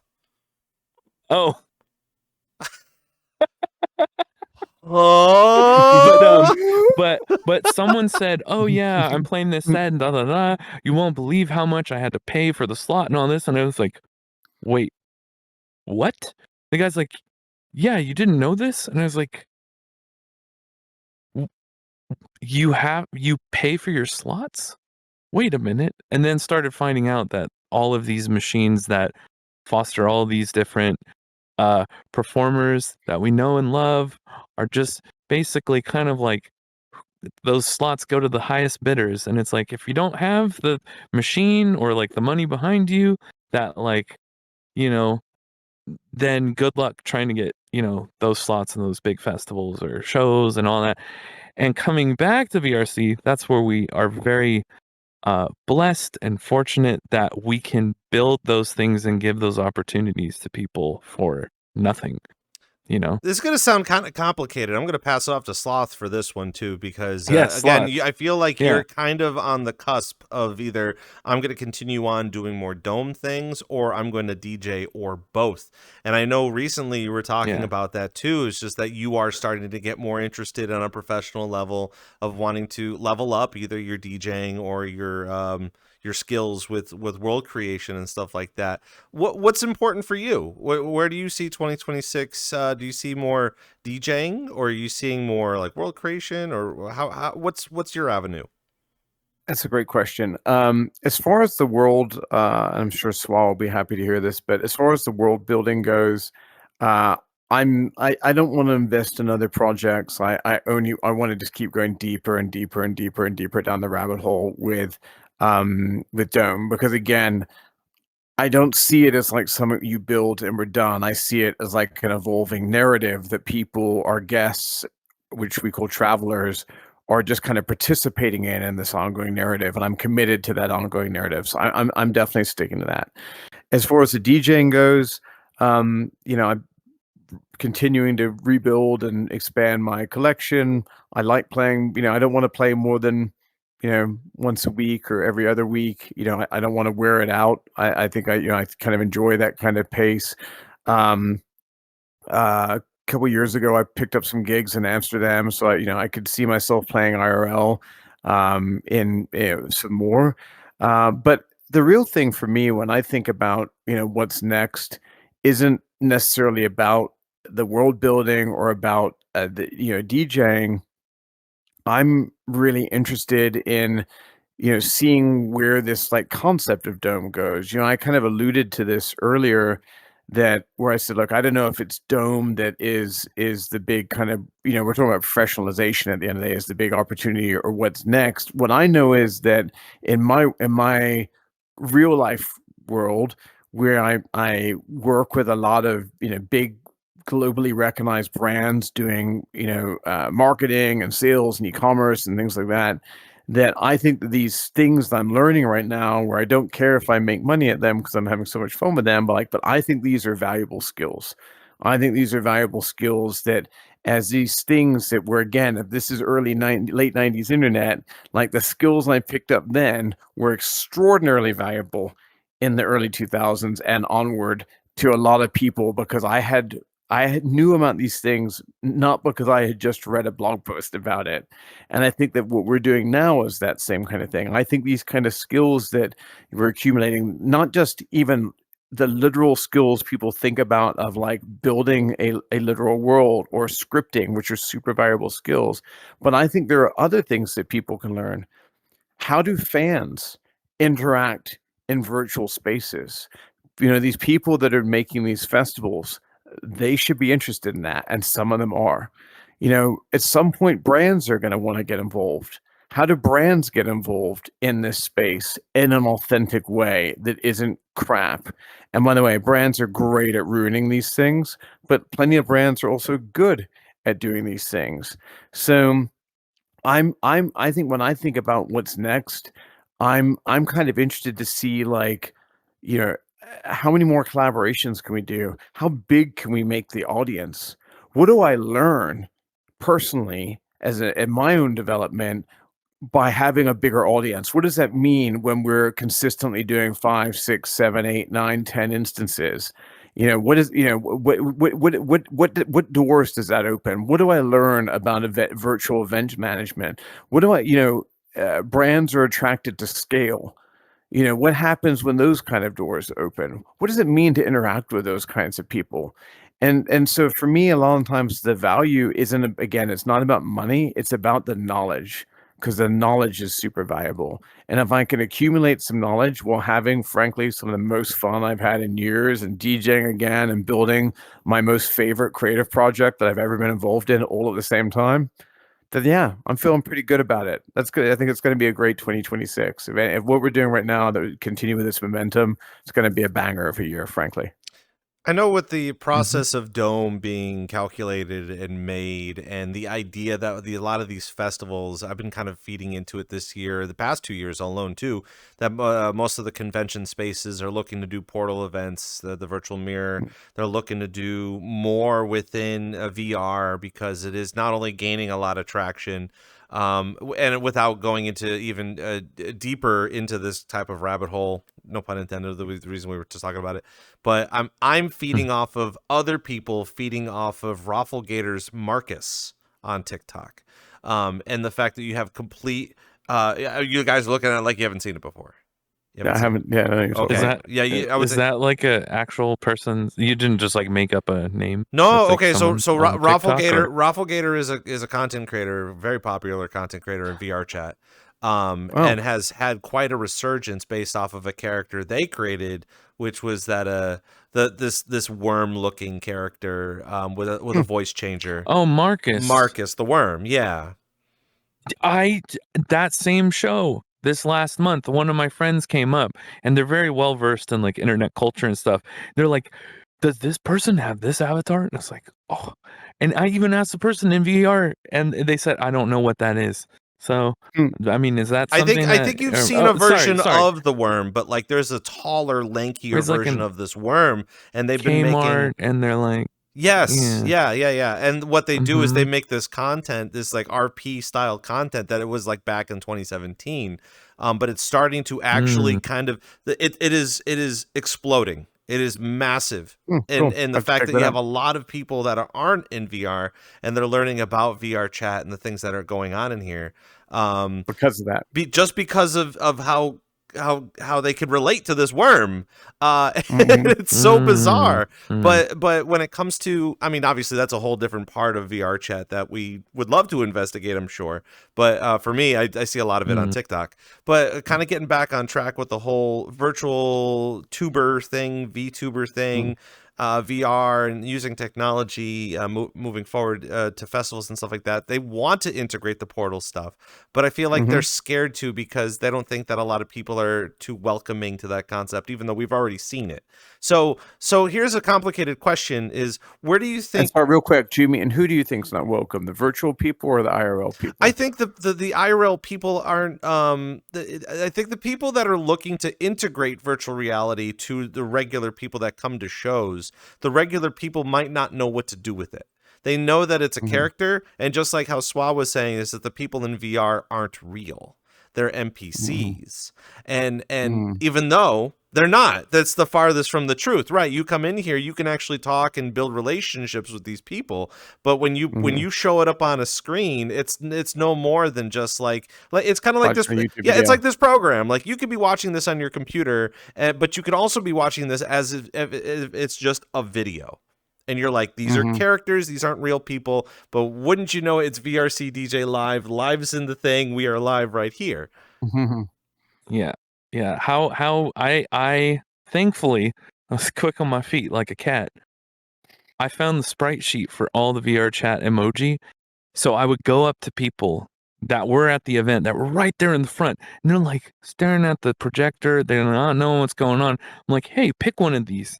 So they pick like, the crying laugh emoji face. So I zoom in on it, I put it up to the camera and I go like this and move it around. All the people in the instant shoot it back and they're like, oh, those are people just in characters. Like, it's like, yeah, that's their avatar, like kind of how you have to like kind of get something in their brain that they can kind of relate to. Like, Facebook has theirs, Snapchat had their kind of like avatar things. So they kind of like, they understand that. So you do that enough, and then there are people coming back, like repeat people where they know, oh, first Saturday of every month, we're going to go to that show that had the cool interaction. We might not know what dancers we're going to see. That same event where that chick cried, there was this dancer. She danced all night long, 4 or 5 hours that we did the event. She was just dancing right there in front of the camera. So I parked the camera, and it was a show for everyone. It was really, really cool. So you gotta just, I'm not saying that like everyone's gonna know how to just do that and think on their feet or on the fly, but you kind of have to fit the event that you're doing too, to kind of like get people to know and educate them, because a lot of people don't know. So So where I'm going with that is just that too, is Yeah. like, there are a lot of people that are accepting of it. There's a lot of people that know of VR. And if you were to, give them an idea of the pop culture references, again, God forbid that the later part of this year that you say VR chat, where Marcus the Worm lives. Like they're gonna be like, oh, okay. So being able to introduce these concepts of like, we're moving forward, we're moving into a newer time, a better understanding of how we do DJ events in here and how we do rave events in here. What do you think Dome should be doing, or what Dome is doing currently, that will help that process to better identify an IRL scene that could be integrated into what we do? Yeah, and I want to quickly touch on the last subject, just to continue into this idea. One of the things that I think people struggle with is like the concept of portals. I think it's fun. I like this idea that you're exposing the real world to the VR world. I think that I don't know if we'll ever get past this point where people don't get it. In intimate settings, I think it's cool that you can express it. What I think is more important, than having the guests cross these boundaries, is frankly that the entertainers cross these boundaries. So, you talked earlier about how these bigger DJs who are also many producers now, that's what fills the festival. This is, what the Shelter guys have done very well. That's how you've seen the reaction that draws a lot of instances, because people are interested in these bigger DJs.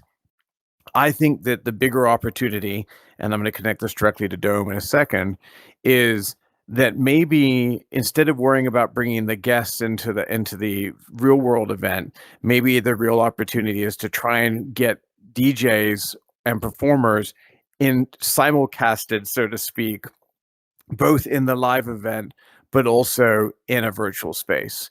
So when they're playing in a festival, there could be 35,000 people at the festival, but there could be another 35,000 people in VR one day. Now, we're not at that place today. We have multi-instancing and all the things that we do to create that scale. But and this is really important, and we'll answer the Dome question clearly, to ever get to that place, you will never get to a place where a VR instance is got, 50 instances or 5,000 people and tune into it, until you put something big enough to attract them. Now, one way to do that is you simulcast people in real events. You've already got them there. You make it part of their rider. It's a thing that, a bigger festival brand starts to get behind virtual reality and says, hey, we're going to let you experience this in two places. Now, today, when you watch those live streams for big festivals on Twitch or something like that, let's be real. You might be watching it for free, but it's being monetized. That's why these festivals are willing to do it. It's why these performers are willing to do it, whether that's through commercials or banner ads or whatever. There is some commercialization there. That's still a great experience. We're all thankful for that music that we get to watch when we're not at one of these events. Is that fair? Yeah, it's all fair, right? I think that this is where it needs to go with it in VR. Like, we need to be able to get to a place where we can create the scale to get these folks in. And so my dream, because this is part of what I've done historically in my career, is I am intrigued by the idea of trying to create an experience that is at a high enough quality, with the right experiences, the right performers, and frankly, a certain level of professionalism that a brand might expect to try and get involved. Because I have a dream where I'm able to go to, let's say, potentially an event company, maybe a smaller event company initially, so like a record label that also has an event company. Now, I don't want to deal with someone too big, because they're going to be difficult to work with. You want to go to someone who's just small enough that they're going to be receptive to this idea, and you can get them on board. And I like the idea of being able to go to someone like that and say, you know what? Maybe you want to learn more about VR. You're interested in the medium, but maybe today you don't have a budget for this. and I'm in a place where I'm okay with that. I want to find some brands who just want to learn, where we can get in, get them to maybe bring some artists, get them to bring some licensed music, and create bigger audiences. So I'll give you a great example of this. Because of all the music licensing rules that exist today, you can't do legally pre-recorded sets inside of a DJ inside an experience unless you are the artist and play it back, because that's not something you could do. If you had a brand involved who had owned a music catalog or had strong relationships with artists, you could have licensed music experiences and have, things, worlds you could go to and play these musics back. And guess who would then promote that? Because it would be good for them. VRChat. And if VRChat starts to promote that and your world goes from 5,000 visitors to 5 million visitors or 50 million visitors, do you think that brands are going to want to invest and pump more music in and bring even bigger artists into this world? Of course they are. But we need to start as a community. We need to be excited about, embracing these kind of things. We need to get behind this. Otherwise, it will always be smaller DJs, bedroom DJs, because the other people, it's not because they don't love what we're doing. It's not because they don't exciting. It's because everyone's got to make a living. Like, these people have to go out there and they have to VRChat tour in places. needs to survive too. And VRChat needs to VRChat can't survive forever, without No. source subject money. VRChat needs it, most of all. So And it's Yeah, I and mean- it Elephant in the seems room. kind of tricky too, just because of the fact that we go from time to time. We always bring up the fact of it being underground, and being and still having that concept of being underground. We have a lot of communities in here that love the concept of the fact that, well, their communities are growing and they don't have to do too much promotion, or be able to promote it on the timeline or something like that. And that's a concept, but it's the exact same thing. Like, I have a friend who she wants to sing live in a band, and right now her band is a cover band, so she just does covers. And so for her, that she wants to grow, she would have to create her own music to kind of benefit off of that. Now, as far as what we do in here, I think collectively, after out of all the things that we were talking about, is everybody wants to get to that level, and we're all dreamers. We're all sitting here and we're dreaming about what we can do, what we want to do, and then obviously there's a lot of legal jargon when it comes to, as we were talking about in chat, with the TOS and understanding what can be in here. But I feel like there is a lot of concept between talking and action. And I know a lot of people, it's very difficult to put into action if it's going to fail or stick around. So here's the tricky question. What would be a good way to start a small bit of action, even going into the new year, based off of the concepts of what we are potentially wanting in the future? What is action defined as in your words, Rob? I just want to make sure what action means. Well, you were in this explaining sense. how, like, you're looking for ways to maybe get new partners or sponsorships in here. Maybe again some sort of a funding thing. I know one of the things that we're on the cusp of is getting an idea of your value and worth as a DJ in virtual reality. We have a lot of popular people in here that are DJing, and they're very skilled. They're very skilled, but when it's time for them to showcase what they do in here to an IRL club or something like that, the club itself is looking for how much money can you make and how much money you're worth, and how much money should we be charging for tickets. In here, you don't have a way to value that. There is a way to value that, but nobody wants to use it because nobody wants to be the guy who's making money off of the V-Bucks system. But at the same time, like, that's kind of the best way to solve that issue. I think there's a couple authentic ways to do this personally. One of the ways that people could test this and then they could decide if they wanted to do it or not. I can imagine someone. I believe in testing. I like testing ideas out. I think that's how we learn. And if you nerd, you probably heard me say the word "learn" 20 times in this chat, because I think it's something really important we're all going to do. And so, one way, if people don't like the idea of V-Bucks and they're like, and they want to sense if it's worth it, I challenge some club owner out there. I haven't done this. Maybe I should, but I challenge some club owner, community owner, to go out there, create a like one of those crowdfunding, type thing, GoFundMe, whatever, and say, okay, let's pick a DJ we really care about, contact them, ask them how much it would cost to have them come do a 3-hour set in VRChat. And they say it's $3,000, $2,000, $5,000, $10,000, whatever it is. Put that out there and see if you can raise the money.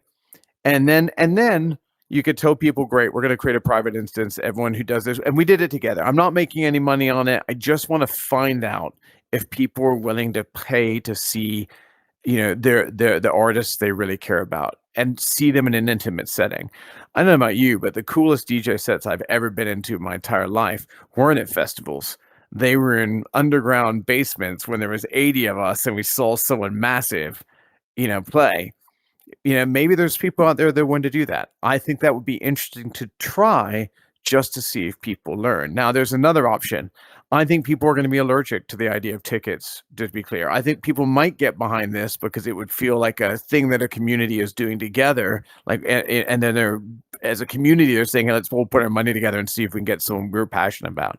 I think the tickets thing, again, may rub people the wrong way. But this is why I say the brand thing is so interesting. Because it's kind of like how you can go watch a festival and hear all these incredible artists and you're not paying anything, but they are monetizing it. There are ways to bring these people in and get partners that will allow us to have great artists here, bigger artists, and have someone else pay for it. How are you paying for it? You're paying for it by being there. The brands want that kind of participation. They want to engage with you in some way, and I think now the problem is that today the scale isn't there. So what and I mentioned this earlier, what brands want to do and partners want to do, they need to come in and support these initiatives. It can't be 60 people, it can't be 50 people, it can't even be 80 people, it can't even be 240 people or 3 full instances. It has to be bigger than that. And people need to start building towards this kind of scale. And until we do that, we're not going to attract those kind of things. And if people want to know why, and I hope it's okay for me to get into this, Rob, but like, if people want to know why I care so much about this, is I've come through a career where I got to make really cool stuff for people that was creative and was ambitious. I used to do loads of like viral marketing stuff. It was exciting. It was fun to work on. It was some of the best times of my life. And at the same time as I did that, I got to make a great living. I got to buy a house. I got to buy a car. I lived really well. I traveled the world because I was able to do that. And one of the things that people don't think about, I think, a lot in this world, I'm not going to say anything negative about it. I just think that maybe someone needed to say something to them because they don't think about it, is some of these incredible creators like Swa and AC and Mixie and DX and all these people who work on Dome, like, they deserve that kind of opportunity. And until we treat this as a serious medium, and if we keep going around saying everything should be free forever, no one should ever get into this, no brand should ever get involved, what you're doing is, first off, you're taking people who are incredibly talented and saying, you know what, I know you're amazing at this, but why don't you go be a bloody accountant or work at Starbucks or something so you can pay your bills? Don't do the thing you love. I don't want you to get paid for that. Oh, by the way, the thing I enjoy every weekend, I want you to go sling coffee so you can come in here and make worlds for me on the weekend. And personally, I think that's BS. I don't like it. It makes me angry. And so I believe that we need to support these creators. I, for the record, pay every single one of the world creators that work on Dome. I wish I could pay them what brands pay them, but I pay them, a passion project, but I treat everyone on the team well, and we look after everyone because I want these people that work on this project to have careers in it.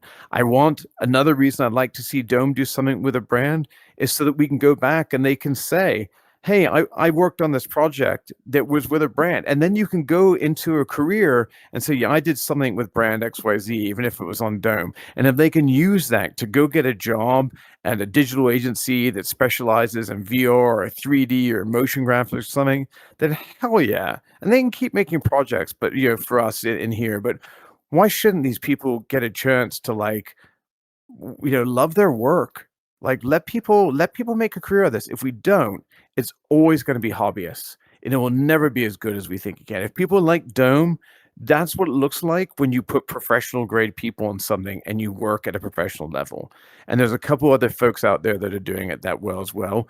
And those people, I hope they're getting looked after, and I hope they make careers out of this because their work is incredible and they deserve it. It's a concept that I think a lot of people need to continue to feed into, and it's something that I've had to learn as a professional, or someone who can be making a profession out of DJing. You know, I could say I'm a professional based off of I got paid to do a thing, as well as many other things. But a lot of people need to be able to showcase that, especially in here. You're very right. There's a lot of very talented people in this scene, and being able to understand your own worth compared to the passion projects that you were doing, that you're just saying, oh, it's fun. Nah, there's a skill. People will be paying for that skill. It's kind of the same thing as like artwork. You know, I think a lot of us can relate to that. If you're going to do graphic design or get artwork or even emotes, right now, like I'm having a hard time buying emotes because emotes are so expensive. Well, no wonder they're so expensive, is because they're custom and someone has to spend the time to create it. And wouldn't you know it, you're going to love it at the end of it anyway. I mean, at the same time, you pay for what you're going to get. You might have to do a little bit of side project work. I mean, I work a job Monday through Friday, and then I come home and then I start working on my own passion projects up until the time I can get paid for that. But who says that you can't do that in the same process too? You can make the side money to fuel the projects that you're working on now. Exactly right. But the other side of it too is people should tip your DJ. You know, that is a passionate thing to say. I use it all the time. Or, you know, throw a couple bucks to support your local venue. You know, the smaller venues also need that too. But that's just it, is that I think in 2026, and I think this is something that I think you're going to reverberate onto, is being able to say, listen, we've had our moments in here. We've had hobby moments in here. I think this is a perfect time in the new year to be able to showcase our worth and our value. It might not be a lot of money, but having it's not even about that right now. Yeah, I couldn't agree more. And this is going back to what we were saying earlier when we were talking about the fatigue, and I was talking about it's exhausting to get excited about something, how people roll their eyes at all the club owners who come up and disappear. They come up and disappear because it's hard. It's really, really hard to do this week after week after week and not, get paid for it. Swan, I mean, what do you 20, 30 hours a week you're putting in probably on Dome. AC, probably something comparable. Other folks putting in something comparable. People have to be able to, you have to be able, you can't just do that after hours every single night forever. A lot of people are doing it after hours, but you can't do that forever. And that's where the fatigue comes from. We want to build something that's consistent. Go ahead, Swan. I was just adjusting myself on my seat. Sorry. Okay. But I think being preach. being able to back people is what gets the consistency, and the consistency is really important. And we have to make it easier for people. People need to be able to get support. And I tell you what, if you haven't got any money, that's okay. Volunteer time. One of the best things that happened to Dome, which is also worth something, by the way, as you're talking about valuing your time, like one of the best things that happened to Dome is as we started getting bigger, some really kind people came forward and said, how can I help? Don't know what I can do. How can I help? And we took little pieces of the project and said, you know what, could you just be the person that grabs all the settings for OBS and all the streaming keys and can you just rotate them out? Another person was like, could you help with the poster maybe? And we just kind of started splitting the things out a little bit so it just wasn't such a burden. And that people willing to help made this thing, be consistent. So if you've got a project out there and someone's working on it solo and you think what they do is great, offer to help. You'd be amazed how much that would mean to that person. And it's just as good. In fact, frankly, it's better than money. we talk a lot about it, especially with the DJs in here too. They got a lot of people that are part of communities, and they're watching the other DJs saying, "Oh, maybe I should DJ." You don't have to DJ as part of our community. You can help out any other way that you possibly can, and maybe you can learn a little skill or two when it comes to even on VRC DJ Live too. We also accept people that would love to come and volunteer on the program, and the staff that we have working behind the scenes constantly are not only learning skills, but they're also learning skills about what it's like to run a radio program or a podcast program professionally, you know, after me having so many years of experience, you know, in the new media. So being able to understand that concept even going into 2026, especially for people that are constantly looking for a new role or a new skill or a new way to kind of handle it, it's all super important. Of course, it is VRC DJ Live. We're running a little bit out of time here on the program. We're quickly running out of the 2 hours here, talking with Swa and Slothcast of Dome. I want to kind of hit it real quick before we end the program, but I know we have a lot of different things that you want to talk a little bit about for future projects and updates.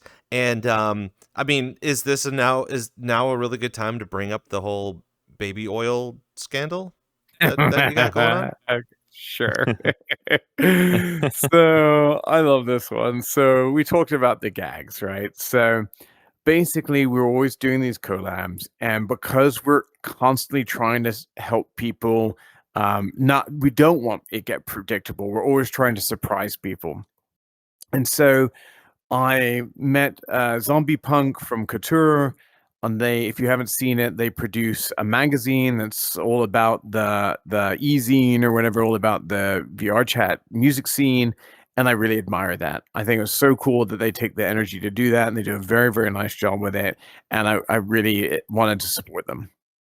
Reach out to Zombie and said, "Hey, I want to do a collab with you at some point. He's great. Let me think on it a bit." It's like Swell and I one evening at one of the other events, I was had a few drinks. He was sober as usual, but egging me on. we came up Like, with this idea. One more. Here, let me waterfall this. No, I'm just kidding. Not really. so we had this idea. We're like, okay, we always talk about like all the teleportation tech here, and like we try and make it look so serious and how there's all this tech, and we're all like so pumped up about it. And we're like, what if we basically made this gag that Couture had done investigative journalism, and they had found out that actually all of our teleportation tech was a sham, and that we didn't want anyone to know about it, and we'd been found out by them and their journalists, and that Dome secretly ran on thousands and thousands, if not tens of thousands of bottles of industrial grade baby oil, because baby oil is the most pure, efficient, energy efficient oil in the world. And so we made this whole like gag about it, put this magazine out, and we shared it all over social, and it was like, it was supposed to be a scandal about how we found out. Worth noting, nothing sexual or anything about it. The baby oil is just funny, you know what I mean, on its own, right? And so some people went there. It was not what we were interested in going. And then we didn't say a word. And so that week, when everyone showed up to Dome, everyone was expecting, to see another big thing open up over the Dome. But we had basically quietly opened up a side hallway with a bunch of boxes you could like weave behind. And if you go down there, it's this giant robot arm with little fingers basically pulling out baby oil bottles from this box and then squeezing it into a machine that basically runs all these oil pipes that are running through the room. And if you go back up through Dome, you'll notice that the pipes are like running through the main room. If you go in the DJ booth, there's actually baby oil pipes running under the floor into all the DJ equipment. So it literally is powering the Dome. And so, it basically just became this kind of gag of like, we don't want to take ourselves too seriously. It was a nod to Couture, and it's just funny as hell. And frankly, we see people down there all the time now taking selfies in front of the baby oil robot, which I think is funny as hell. So that's a little bit of the lore behind Dome. And and we'll continue to riff on that story, as we continue to go forward. We already have some like more jokes that like kind of follow through on this idea.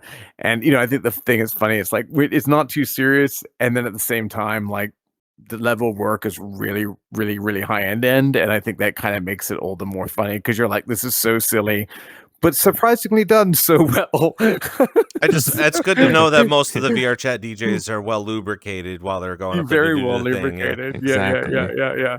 We had This a lot. We had a entire lot time of they had no idea. yeah. Yeah. Everyone had to wear grip socks that day.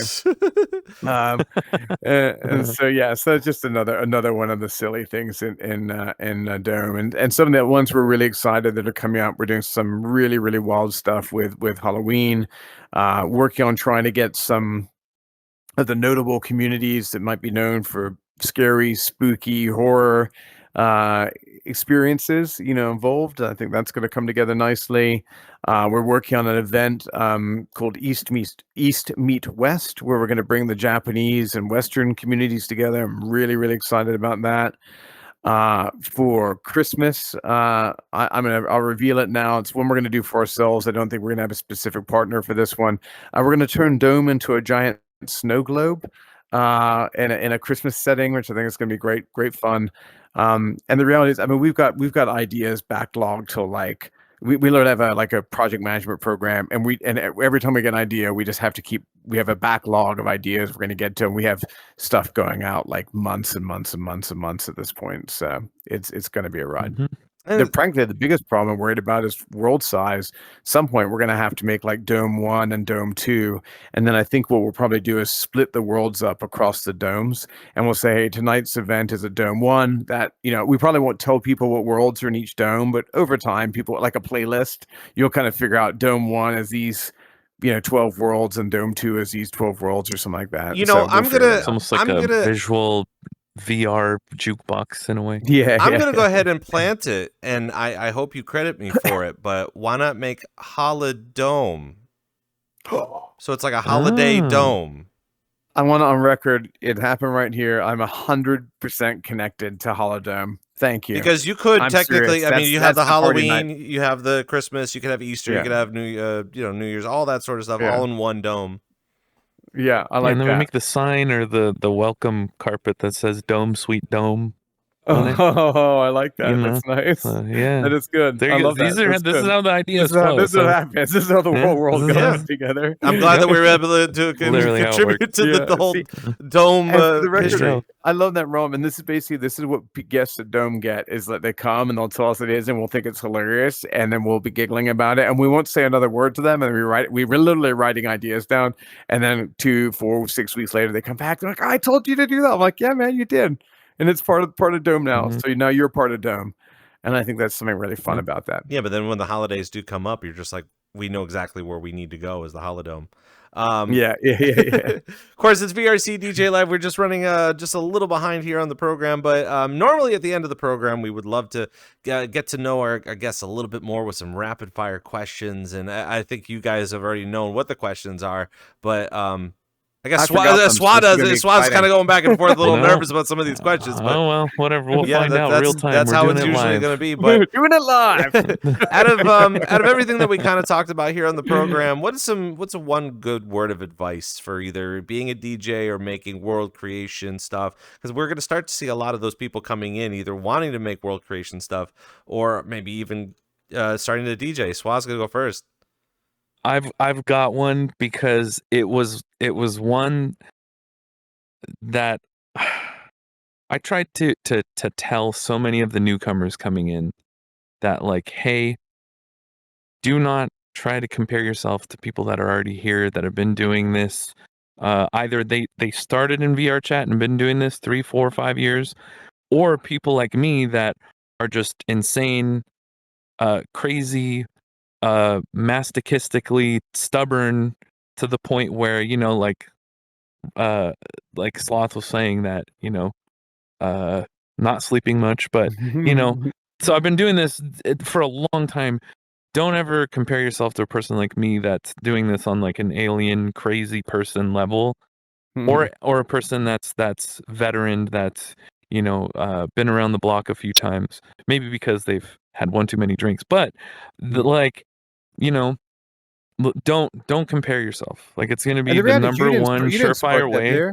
I mean, you started with some simple stuff. Other people have to start with simple stuff. No, but my whole background of like I was in computers since I was a kid. Oh yeah, so fair I enough. was already messing around with like Flash animation, like Bryce 3D, 3ds Max, Softimage, like way back in the day. So I had exposure to all of that because the job my dad was in, and so we just had a couple of computers he had to bring home from work. So I'd like mess around on them. And like that led to music production, led to DJing, like all that. I didn't know that's what it was called back then. But then when it all clicked more recent years, I was like, oh wow, I can use all this. But I saw a lot of people after me being in for a couple years after and having DJ'd, getting to the point where, okay, yeah, I was DJing 5 or 6 times too many a week. Jumping from one show to where like, okay, see you guys, I have to go to my other set and all this, and like getting burnt out from there, but then also from the standpoint of like, hey, I'm gonna let other people have a chance, but also kind of like telling them, hey, like word of advice, pump the brakes, don't compare yourself, take one step at a time, and you'll be fine. So that rolls off the tongue kind of nicely. Wow. So but yeah, so yep. Hope there was some words of wisdom in there for the new Sloth, do you have newbies. any sort of contribution to that? Yeah, I would say my advice to someone is that especially if you feel like you don't have technical skills, if you're not a world builder or you're not a great DJ yet, actually one thing you can do is be a great collaborator. Your superpower for some of you can be bringing people together. Making collaborations between communities is hard.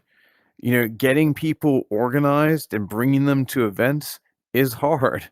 These are skills that just take people that are friendly and welcoming and collaborative and have perseverance.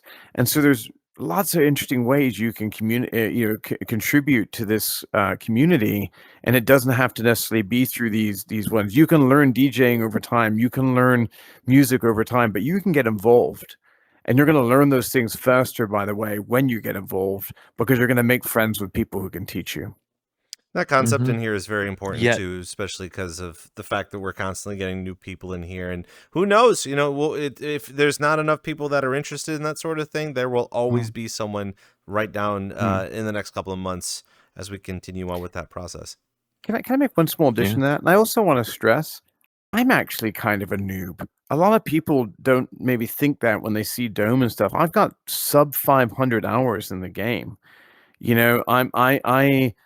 My expertise is on kind of building these types of things, but I have people who educate me every day on VRC. So I want to be super clear. Like, this applies just because I'm sitting on your show doesn't mean I said, like, he's real OG.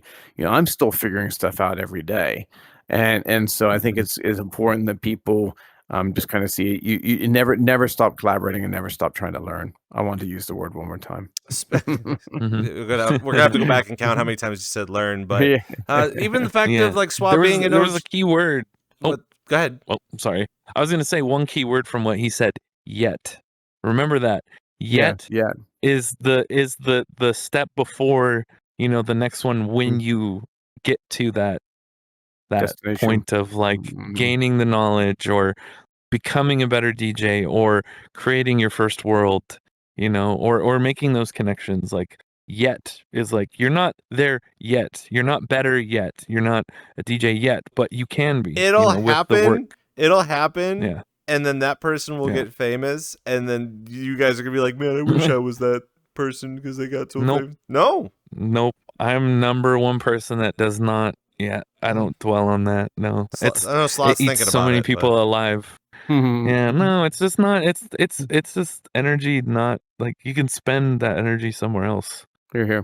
It's not time well spent. So speaking of which, of the fact that you're the OG, and then we also have someone fairly new. Between the two of you, what musical artists have you been listening to? Not in VR, but just like in general on your Spotify. Should we 3, 2, 1 to see if we agree on our favorite together? You know the answer, right? I know the answer. All right, 3, 2, 1. Jamiroquai. Boom, okay.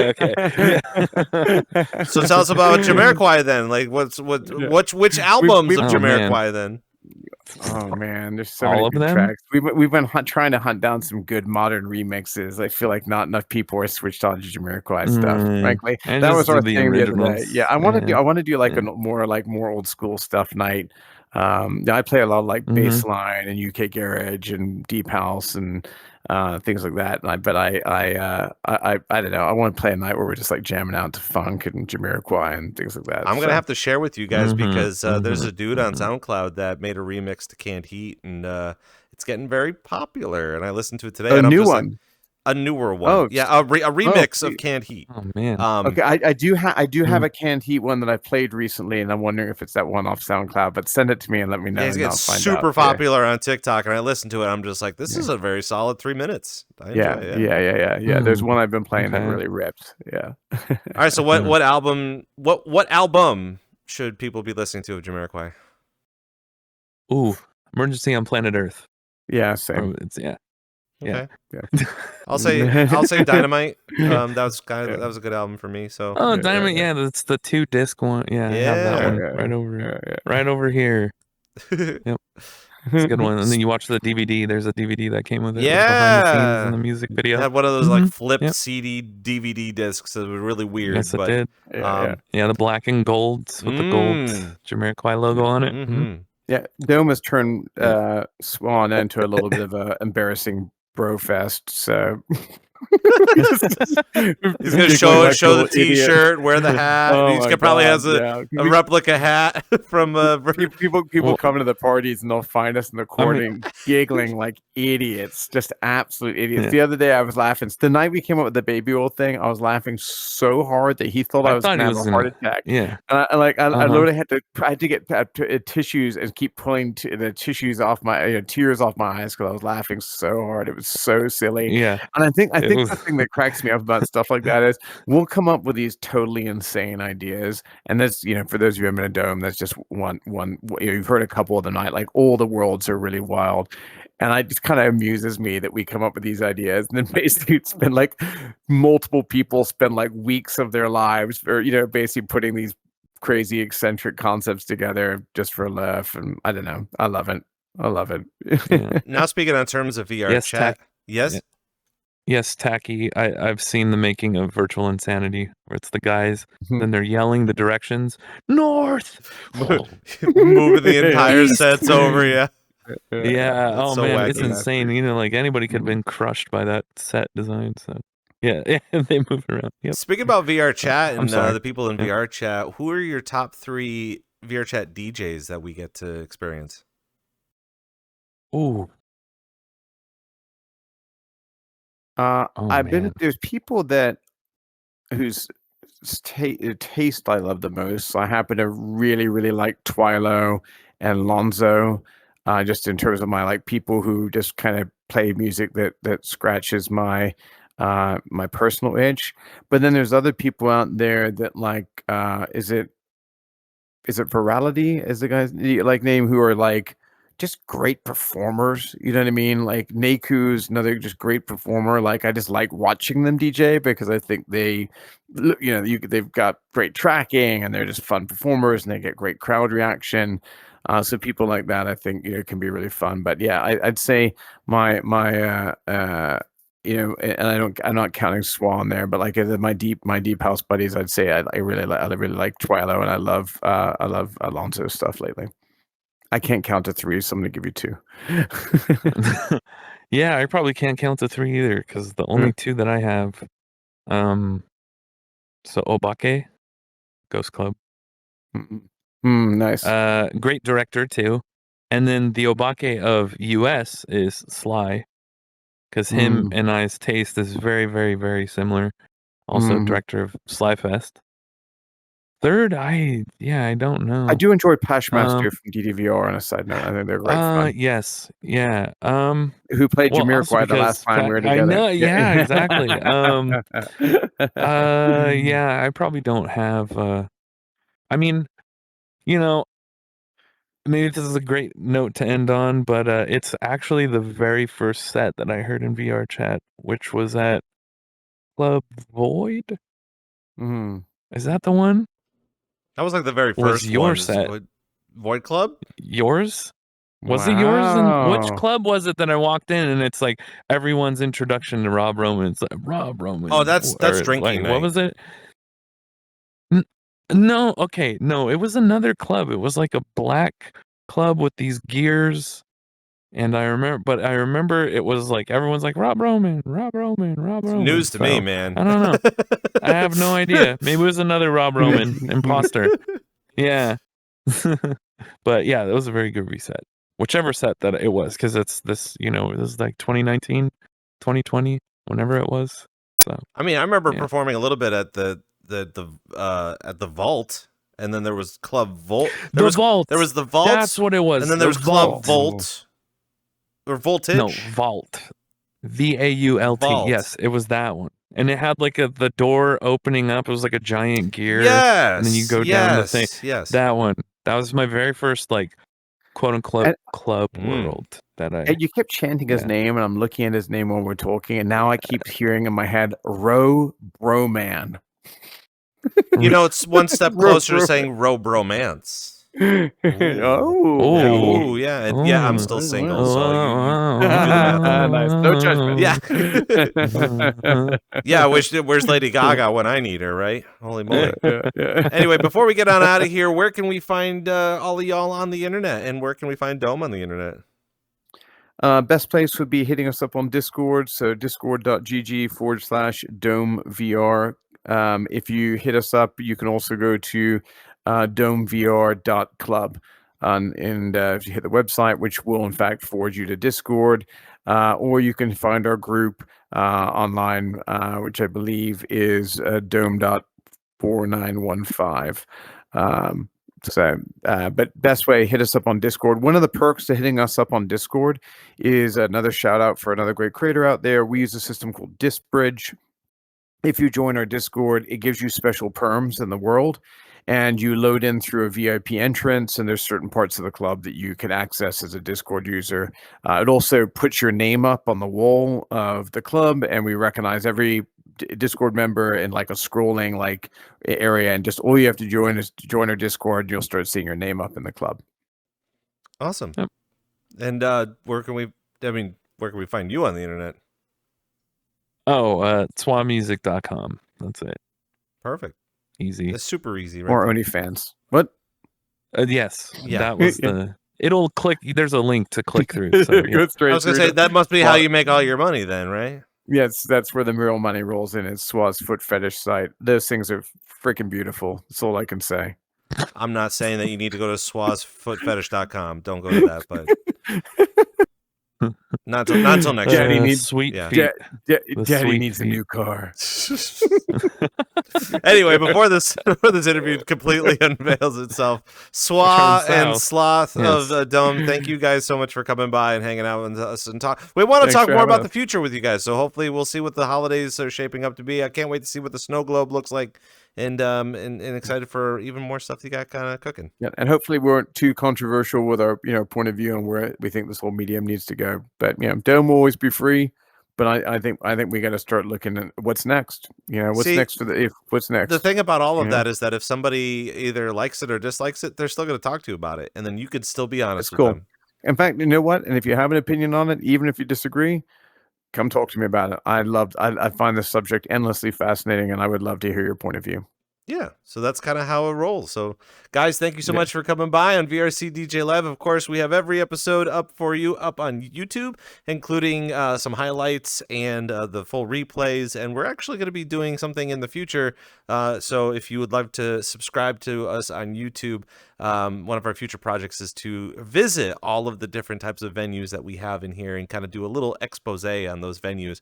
I know Dome's going to be right up on that list of things to check out, because that was one of the things that I would have loved to show on this program, is all the things that Dome has been working on up on there. So make sure you follow us there. You can see us up on social media, on the socials on X and Blue Sky at VRCDJ Live, where you will also be able to see our lineup of guests that we have on for this month. And man, oh man, do we have a lot of guests coming up next week. We're going to be sitting down with Giggle Lord of GCC or QCC, and their community of DJs and event planning that's all in full circle for those people that have Quest. and finding venues that are Quest compatible and finding communities that are Quest compatible that also do the raving and stuff like that. So QCC will be joining us next week. And be able to check the time for you up on there. Of course, we also have an Instagram where we show our highlights, and you can find all that information on Linktree. So we got the Linktree at VRCDJLIVE. Whew, lots of things going on, but again, thanks to SWA and Slothcast of Dome, and for the VRCDJLIVE staff on the other side of the glass. I'm Rob Roman, and thank you for coming by and checking out VRCDJLIVE, and we will see you next time.